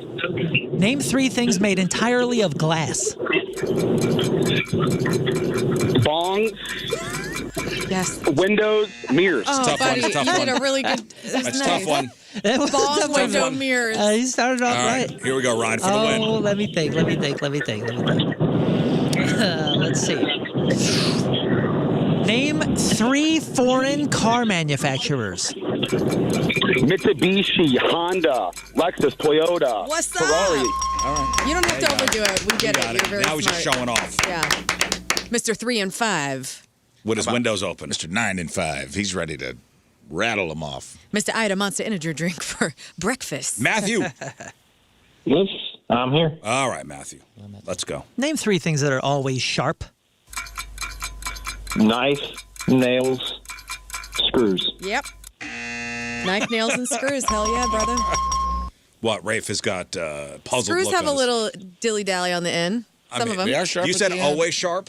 They're not always sharp. They do have a flat. I did say always He sharp. did say always sharp. But I- not all screws are sharp. Not all knives are sharp. Yeah, You're it's right. butter Don't knife. sharpen them. That's right. No, like- What is always sharp? Yeah, to be honest, I don't know what I was looking for there. Okay, all right. Yeah, what is always sharp? All right. And dude. Now, sharp now could that be I'm dull. thinking about it, I'm like, woo, that's a toughie. A Anything movie sharp could be technicality. dulled. I really cornered you on that one. Okay, we'll just give it to him. Yeah. So I'll follow it with name 30 things that are always blue. Sky, Choking person. Water. Nah. Okay. Nah, All right. That's a tough one, too. All right. Okay. For the win. Okay. Or the loss. Okay. Now, what's his name? This is Matthew. Matthew, watch your mouth. Yes. Watch your mouth. And name 3 things you yell in traffic. Hey, you. I'm getting over. Stop. Great. There it is. There it is. Calm down, brother. Hey, you, I'm coming over. All right. Angie. Hello, Angie. Yes. All right, Angie. Let's go. Let's play. Let's do this. Name 3 things that you might lose in your car. Keys, lipstick, watch, wallet. And over to you. Your watch. Okay. Next. Name 3 cars you could never afford. Porsche, Lexus, Cadillac. There you go. I don't know what's in your bank account. There you go. but I believe you. Hang on. All right. James, on a roll here. Let's keep going until somebody loses. All right, James. Yes. All What right. do you do? No pressure. What'd it do? All right, man. Name 3 things that people buy too much of. Lipstick, paper, and a Q-tip. Oh, I don't think he got that in time. What was the first one he said? I couldn't tell. Lipstick? Lipstick? People are buying too much lipstick these I tell you days. what. Let's yeah, stop it's- this. There's the it's crazy. epidemic There's of a too line much of Nars lipstick. rules, That shelf. dude. Too much lipstick. You don't know. Oh for 1. Next. Okay, name 3 smells in a car. My farts, my mom's farts, and my sister's farts. Your sister's farts? You gotta give that to him. Did he get it dude. in time, though? I'd say so. I think yeah. so too. All right. A lot of farts in James's car. man. Okay. For the win. Name 3 things that would ruin your sleep. My mom's farts, my sister's farts, and my farts. Yes! I was hoping you would go with that. Outstanding. All right. Now we got Aaron. Good job, dude. Way to be creative. Now we got Aaron. Aaron. You play the game. you Hello. know? All right, Aaron. Here we go. Name 3 things that you unplug and restart to fix. Your phone, your computer, your laptop, Yes. your TV. Okay, calm down. Holy crap, man. You didn't even finish the question. All right. This guy next. has the quickest brain I've ever heard. Let's see. Name 3 things that squeak. Your shoes, a door, a window. Yes. Okay. I guess we keep going. We're going. Miranda. Yes. All right, Miranda. Here we go. Name 3 things that could go wrong at a concert. A fight, mosh pit. Say that. Say that. And a mosh pit is something that goes right. Dang it! Yeah, I know, Miranda. Dang it. I know. All right, come on, let's keep it going. Get it together. Let's go. Okay, name 3 things that people trip over constantly. Wardrobe. Oh, you ummed and it's over. And the game is over. Miranda, you ruined it. That's it. Ruined. You ruined the game. You ruined the game. Terrible thing We're to on say a to roll. Miranda. Everything was awesome until Miranda got on the phone. I'm so happy for people, though. I mean, we had some crushers. Good point on the instant feedback from Chris. Why is that guy sleeping with his sister? And her farts Maybe are it's bothering like him. That ain't Charlie none of our Buckets, dude, business. and they only got one bed and they got That's all interesting. sleep. Oh, all I know is he's going to have to pick one of them, the mother or the sister, to go to the concert. 'cause Good point. We only gave him a pair of tickets. He's going to Baby Metal. All right, we'll take a break. We'll come back. We got news. So we're talking yesterday, Rafe, at your shows over the weekend. Yeah. Saturday show, you met a bunch of swingers. Hell yeah. I guess 77 swingers were at your club. Sure did. At your note. 77 swingers from a club were at your show. Got it. 77 swingers from a local community were all bought tickets to my show and hung out afterwards. Very cool folks. Heard from one of them yesterday where they were listening, said that they appreciated the love and the shout out. Heard from a couple of them actually. Yeah, I have so many questions. Found out there was some overlap in the room, which is nice. What do you mean overlap? Well, I think that a long time ago, the Elwells were invited. Oh, yeah. To Oh, you were invited to swing? Yes, actually, I was talking to Rafe yesterday because I said, hey, I got an email from the couple that wants to swing with Tim and I, which we've declined politely. They're Yes, very of nice course. people. Very nice, And I alright. said, hey, was this guy happen to be at your event? And he was. And he was. And he was. He was. Wow, okay. Not the same couple. Yeah. Different Just couples, part of the crew. different offers, Part of that crew. which is nice. Part of that crew, yeah. Whoa. It's a big community. So at Had least no you know idea. that he's in a good squad. They were very nice people. I do have a lot of questions. Yeah. And is one of them willing to come on? I was talking to them about it. For example, like, most people assume that swinging is just about the physical side, but for the swingers, is it more about spice, or does it actually strengthen the emotional bond between the couple? What's the number one golden rule in your relationship that is absolutely non-negotiable when you're with another couple? Aren't you curious about that? I am. There's all sorts of qualitative things I'm curious about. The human emotion, when you put that into it, how do you handle it when one of you is clearly hitting it off more with a partner than the other is? Right. These are great questions. You know what? But these are like similar questions to if you ever have a three-way. You have to set the rules for that, right? I mean, don't you think so? Which is a form of swinging, probably. Right. Yeah. But it's a more I feel like the three-way is a more miniature version of swing town. Sure. Swing I want to around, be fun scout. I want to be walked through a first date. Like how do you determine if another couple is safe, if they're sane, if they're actually a good match to swing with? Mm-hmm. And then you know what? How do you check in with each other the next day? Like, how did it go? Like a follow-up? No. I mean, like, okay, you had your fun, and then you wake up in the morning. You want breakfast? Not with the other couple. Y'all ready for some eggs, Tyrone? Just even with your partner. Yeah, I'm kind of that's what itchy I thought you were right talking now. about. Is it weird to be itchy? You have that itch too? No, I'm talking about not the other couple. They went home. Oh. Your partner. Yeah. Yeah. I think you just ask. You go, hey, how was that last night? Was that okay? Or That was one thing that was communicated to me by her, where she's like, communication is paramount. Like, is there because it is so the waters could get muddied so easily. Right. She's like, communication with your partner is paramount. In fact, yesterday when we were texting, like, is there a specific way you kind of reconnect to make sure the foundation of your marriage is still solid? Yeah. I asked, I said, hey, if you ever want to come on, because they were like, we were listening and would love to talk about it. And they said, let me think on it.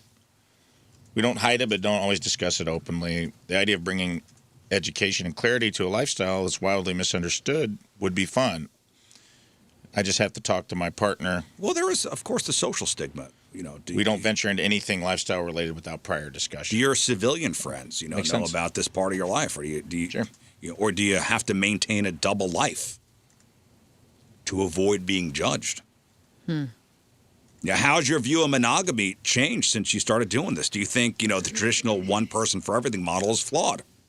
If you prefer to, by the way, just to not be named, we can call you a different name and just talk. Yeah, no naming. I think the problem is voice. People might recognize the voice. So I don't know. I've talked to the video guys, see if we get a voice modulator, or maybe we just do. No. Maybe we'll just do questions in. like Kevin you can McAllister? email. Right on. Could you do one of those shadow things? You where can they're use sitting in my shadow? voice modulator. This isn't my real voice.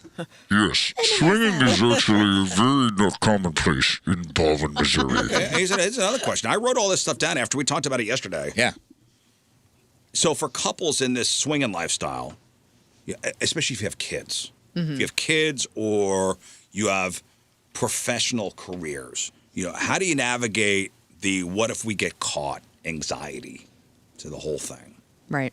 Yeah, I imagine they have plans for that, or how to handle it if somebody finds out and you're embarrassed, or or just owning it and just saying like, yeah, this is part of who we are, and and unfortunately it may not be conventional, but it works for us. And if you're not comfortable with that, that's fine. I'm sure there's all sorts of things like that. There is the social stigma, yes, and Yeah. maybe that will be a detriment to your job. Like, we were talking about yesterday with Sexy Time Fun Facts, and Rafe, you said that, like, you talked to the swingers, and they were saying that most of the show is highly vanilla.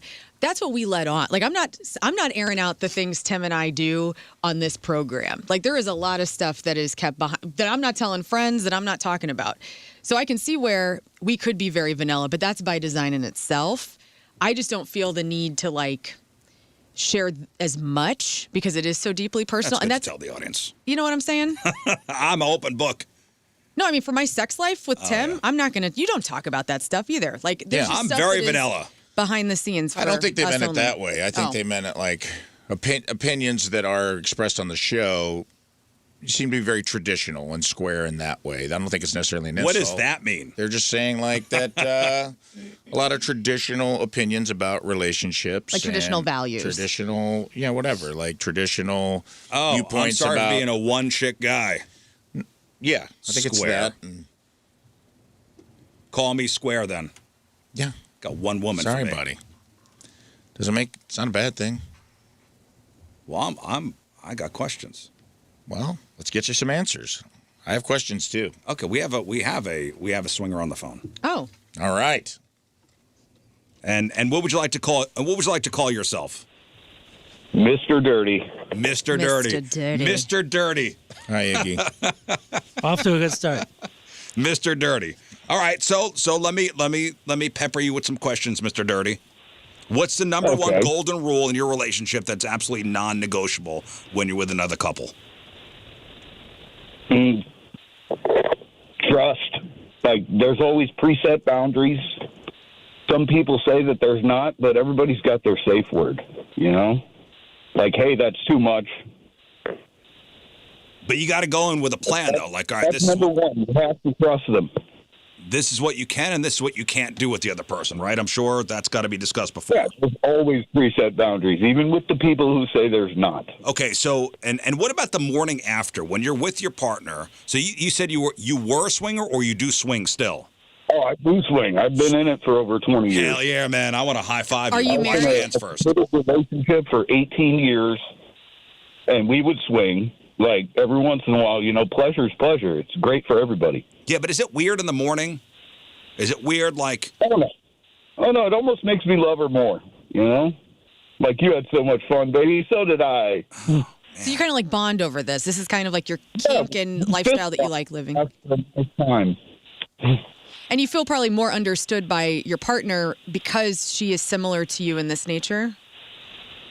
Oh, yes. And even things we're not similar about, it's like, hey, do you need a glass of water? Can I get you, a cold pack for down there? Like, A cold pack for down there. My God. oh, yeah. Okay, It's always fun to talk about it the morning after. Like, oh, man, you were really wild. So did you meet and you were both swingers already, or did you get into this together? Well, my ex was actually from teen years. We used to just, group it up, and then we got used to that and carried it into our adult lives. It was always fun and exciting for the relationship. All right, one more question, Mr. Dirty. What's for a couple listening right now who's curious but terrified, what is the biggest misconception you'd want to clear up for them about swinging? That you can't say no, that there are no boundaries. That's the biggest misconception. Everybody thinks it's just a wild winner take all for one and one, Yeah. That's the biggest misconception is I just got to let a bunch of guys go at it with my wife? No, sir. Like, that's the biggest misconception. So you've seen your lady with another dude and your wife has seen you We've with... been at parties and she's gone off with multiple guys, and it's like, ooh. So do you watch? Is there like a cuck chair? I'm actually equal parts exhibition, equal parts voyeur. So, Okay. All right. So interactive and then not enjoy and watching. and performing. Okay. And you've seen her with other women too? Oh, yes. Wild. When did you know that? Like, how old were you whenever this started? Well, he said he was a teenager. Oh, teenager. So from a very Yeah, early we- stage, you were that's when turned guys on by this. And we would just get all crazy, foursome and moresomes, but, we grew to enjoy it every once in a while. Did you ever have like a? And- I'm sorry to interrupt. I was going to ask. What it was. God, learn. All right, I was going to ask you, like, did you ever have like a negative experience? Because I feel like we're highlighting a lot of like the good about it. Has there been something that's like gone awry or something like really terrible that happened? Like, I'm talking like herpes or somebody got upset. So 3 or 4 times, but it's almost exclusively like 3 out of the 4 times has been with a stranger. So, you've got to be open to that these things can happen at times. Right. And it's like talking about it afterwards, During, you're not going to get much from a stranger. You don't even know this person. You don't know how to approach them. You don't know how to approach your partner Well, while listen. they're already approached to them. Mr. Dirty. It is all fun and games until someone gets herpes. That's right. I was going to say someone gets their feelings hurt, but herpes, Nope. yeah, that's It's real. all fun and games until somebody gets herpes, and we know that. Well, you keep saying it. You've said multiple times, once in a while. What's once in a while? Are you talking about once a quarter? Or is this a monthly meetup? Or is it just like a kind of random, like happens once a year thing? There were even times where we would pursue it. So it'd mean at least once or twice a month. Once or twice a month. Dude, Mr. Dirty. Oh, yeah. It's part of the relationship. I mean, if you're that into that kind of sexuality, somebody else that is into that kind of sexuality lifestyle, per se, you just get along and you guys seek out those kind of events. Just like some people go to concerts, some people go to Bang Fest. Let's go to the record store and see what we can find. Do we go to hotels? Or are we doing it at people's houses? What are we? Okay. Hotels, and if people can host, like, that's always nice. What do you prefer? There's usually charcuterie and wine. Yeah. Let me glamorize it a little bit for you. Yes. But for real, it's a lot of fun. I once I was in, I'm in. Like, polyamory is real. Here we go. That's the one and only Mr. Dirty. Mr. Dirty.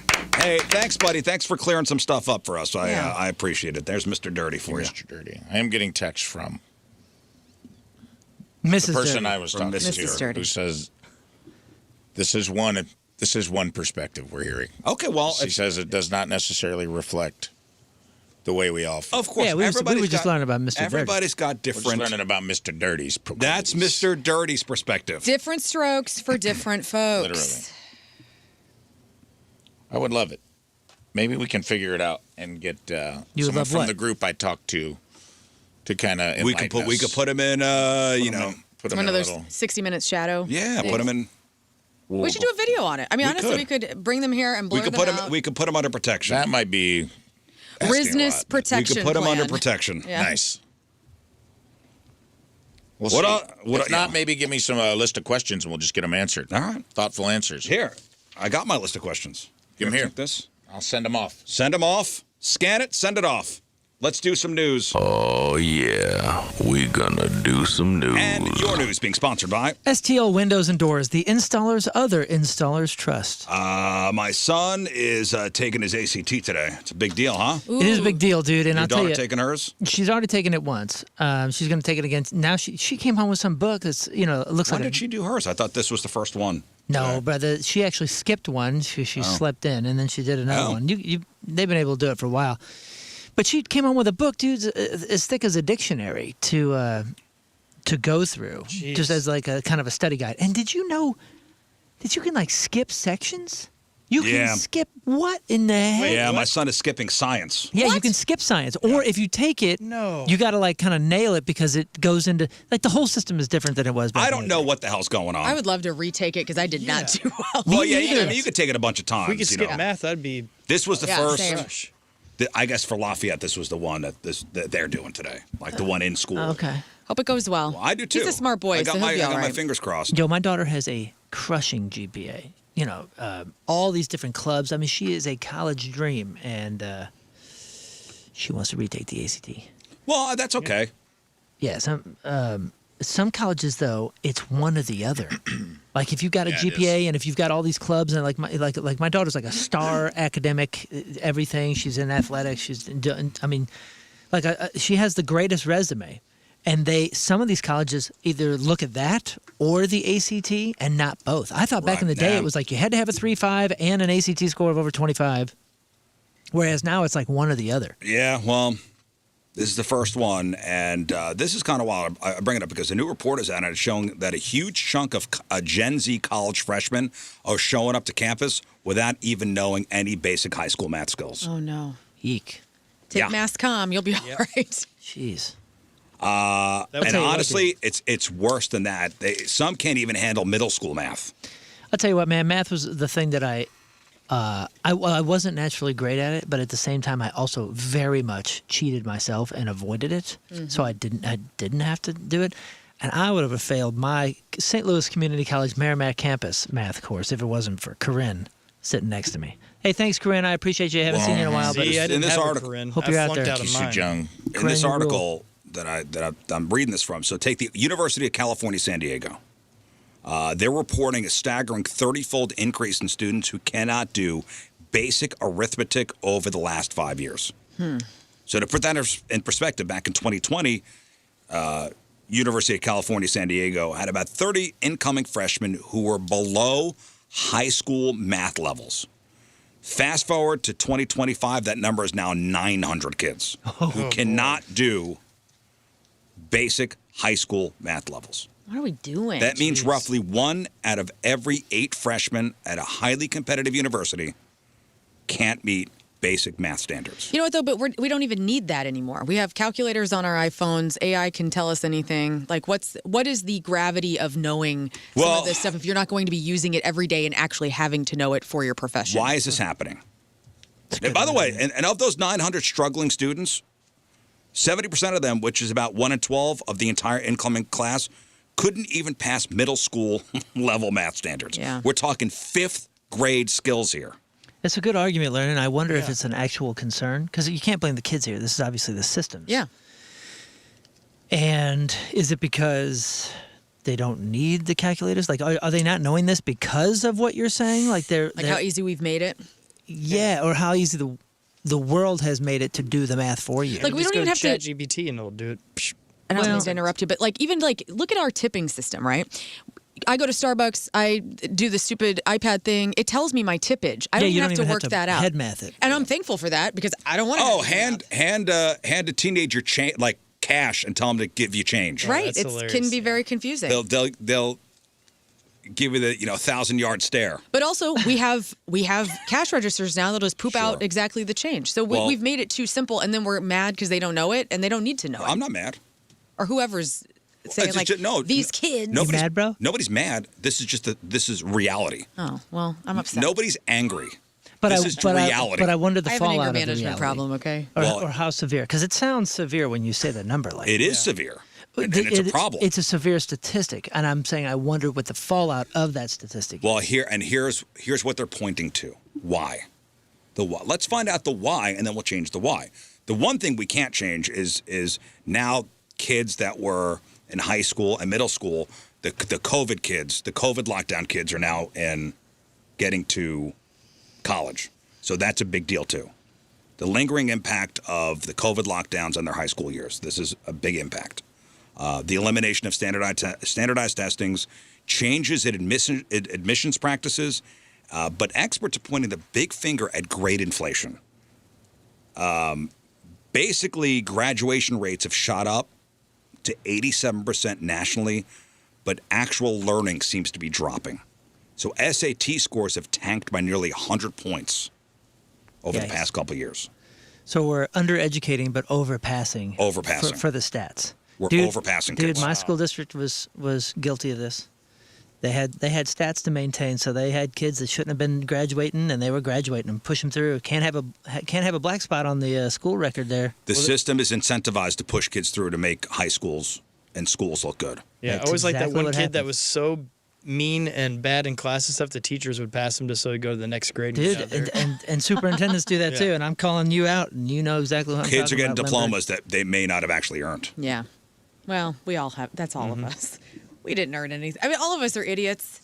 And we're just lucky to get through, Oh yeah, I shouldn't have got a grade in trigonometry, but I got my diploma. I earned that.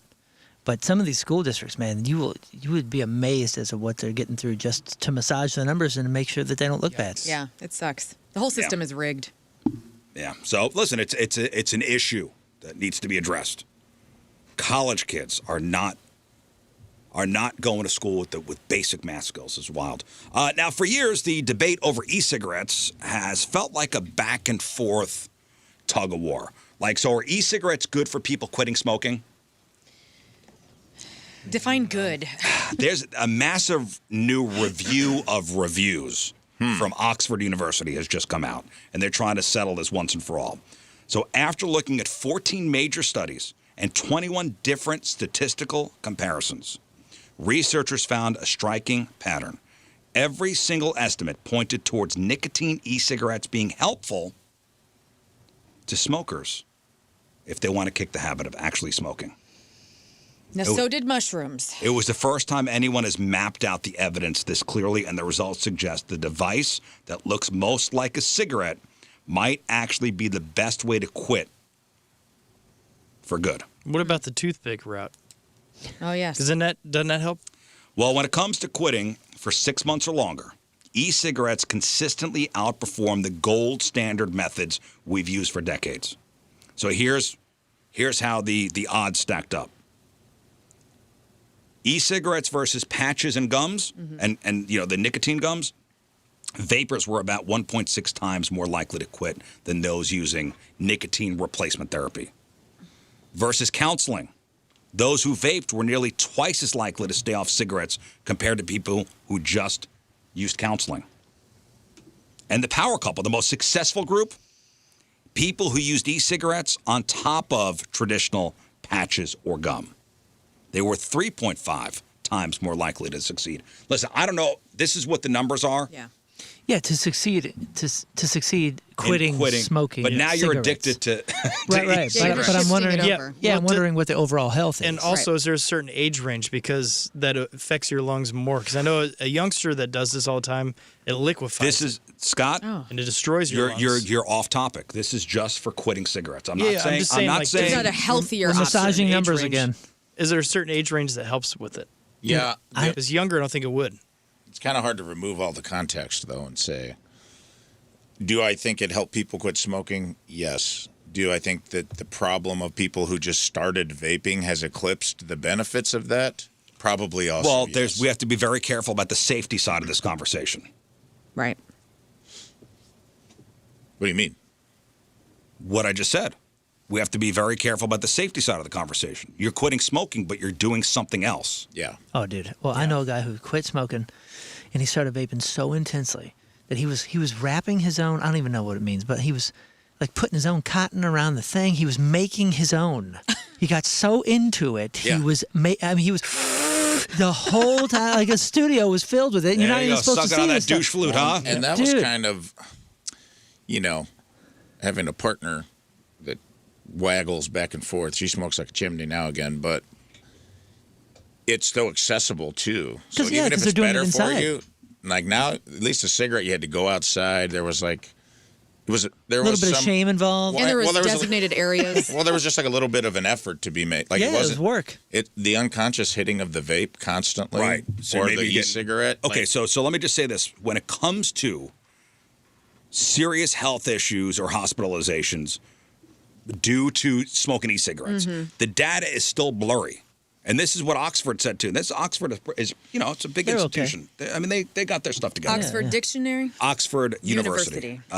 University of Oxford. Most studies haven't been big enough or long enough to track long-term risks with e-cigarettes. So we know vaping is not risk-free. We're just still waiting for a clear picture of exactly how it compares to long-term smoking in terms of serious illness. Yeah. So again, you are replacing one habit for another, but which is... But it's vapor. It's better. No, it's all sucks. And for long term, I do wonder if you're in your 30s and 40s, you switch the vaping in. Is it better on the lungs because maybe they're more hardy or something? But even with all the Young data, people? there's still major gaps in the numbers. Almost all this research comes from wealthy countries, leaving a huge question mark for the rest of the world, where smoking rates are often the highest. We also don't have enough head-to-head matches between vapes and certain prescription quit-smoking drugs.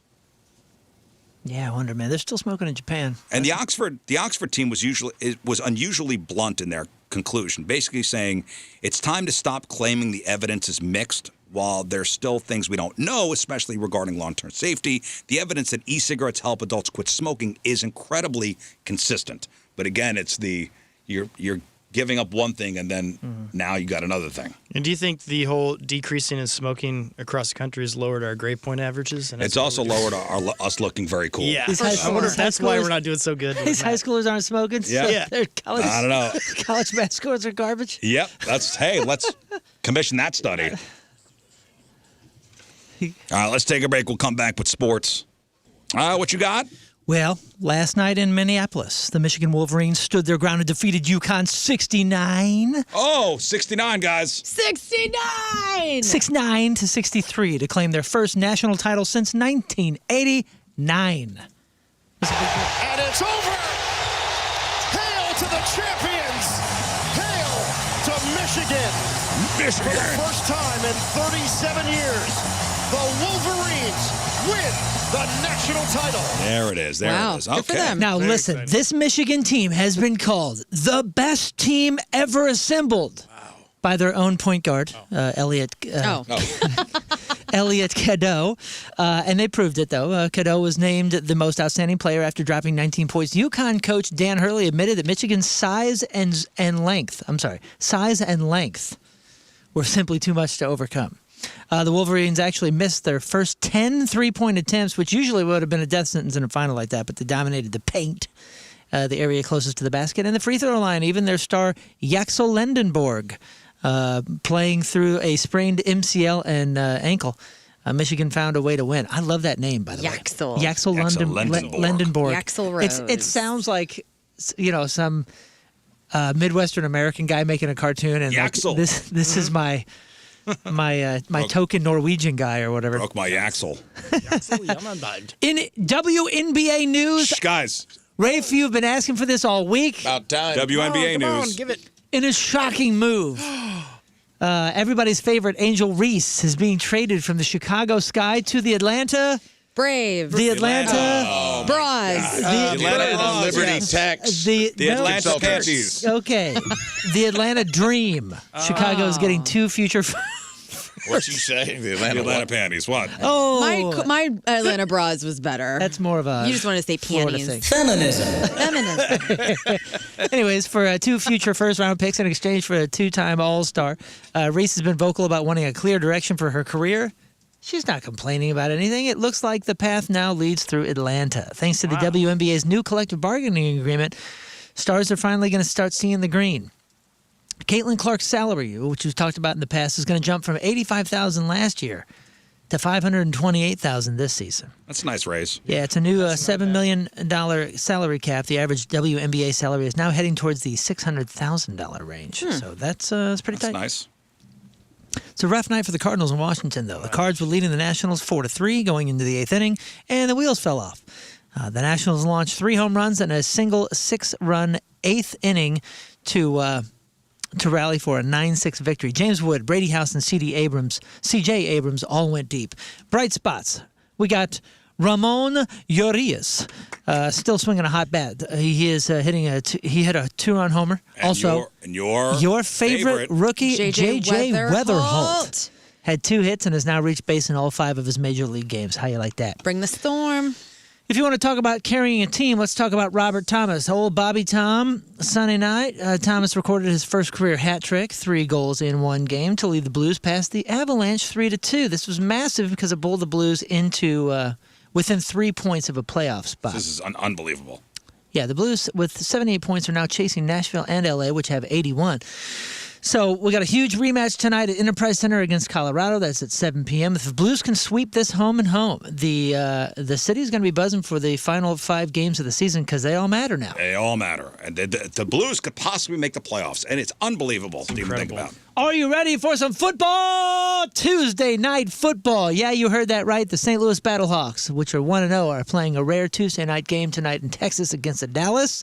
The Dallas. Go ahead. The Dallas. Anybody listening? Panties. Dallas Engineers. Dallas ironing boards. The kickoff is 7 p.m. on FS1. We got Brandon Silvers as our QB coming off a solid opening win, but he'll be facing a Dallas team that put up 448 yards last week. Go, Battlehawks. Caw is the law. I'm Moon, and that's your sports because...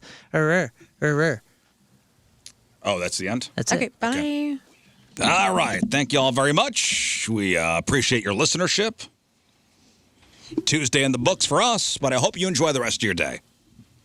Our day has ended. It's over. And now our watch is ended. Yep. We set you up good for the day. So enjoy, St. Louis, I know. and you're welcome. All right, if you missed anything on the program, make sure you check out the clip of the day brought to you by Michael's Flooring. Also, the podcast brought to you by Dobbs Tire and Auto Centers. Podcast is titled We're going snake collecting. Oh. All right, Moon, what else? May 2nd, Can You Feel the Punk Tonight? Go to canyoufeelthepunktonight.com if you don't know what you're getting into with this incredible Disney tribute punk and ska performances. There's a 3 p.m. And a 8 p.m. So we got you covered. You can be in and out, have the family there back for dinner, and everybody just buzzing about the cool concert. Okay. Learn. I want to just say follow us on the socials. You know, we are always posting ridiculous stuff at Rizz Show, and we got videos. You did your Afro Man video last week, and it's excellent. There's amazing photos from all of our stand-up shows, our concerts, the egg hunt. I mean, it's amazing. So please, get on it, people. Please. Please. Thank you. Rafe. No notes. Scott. I have a lot of notes, but like Learn said. Okay. Beautiful. All right, we leave you with a selection from our Team Rizz Member of the Day brought to you by Hot Shot Sports Bar and Grill from Florissant. Jacinia Aranjo is our Team Rizz Member of the Day.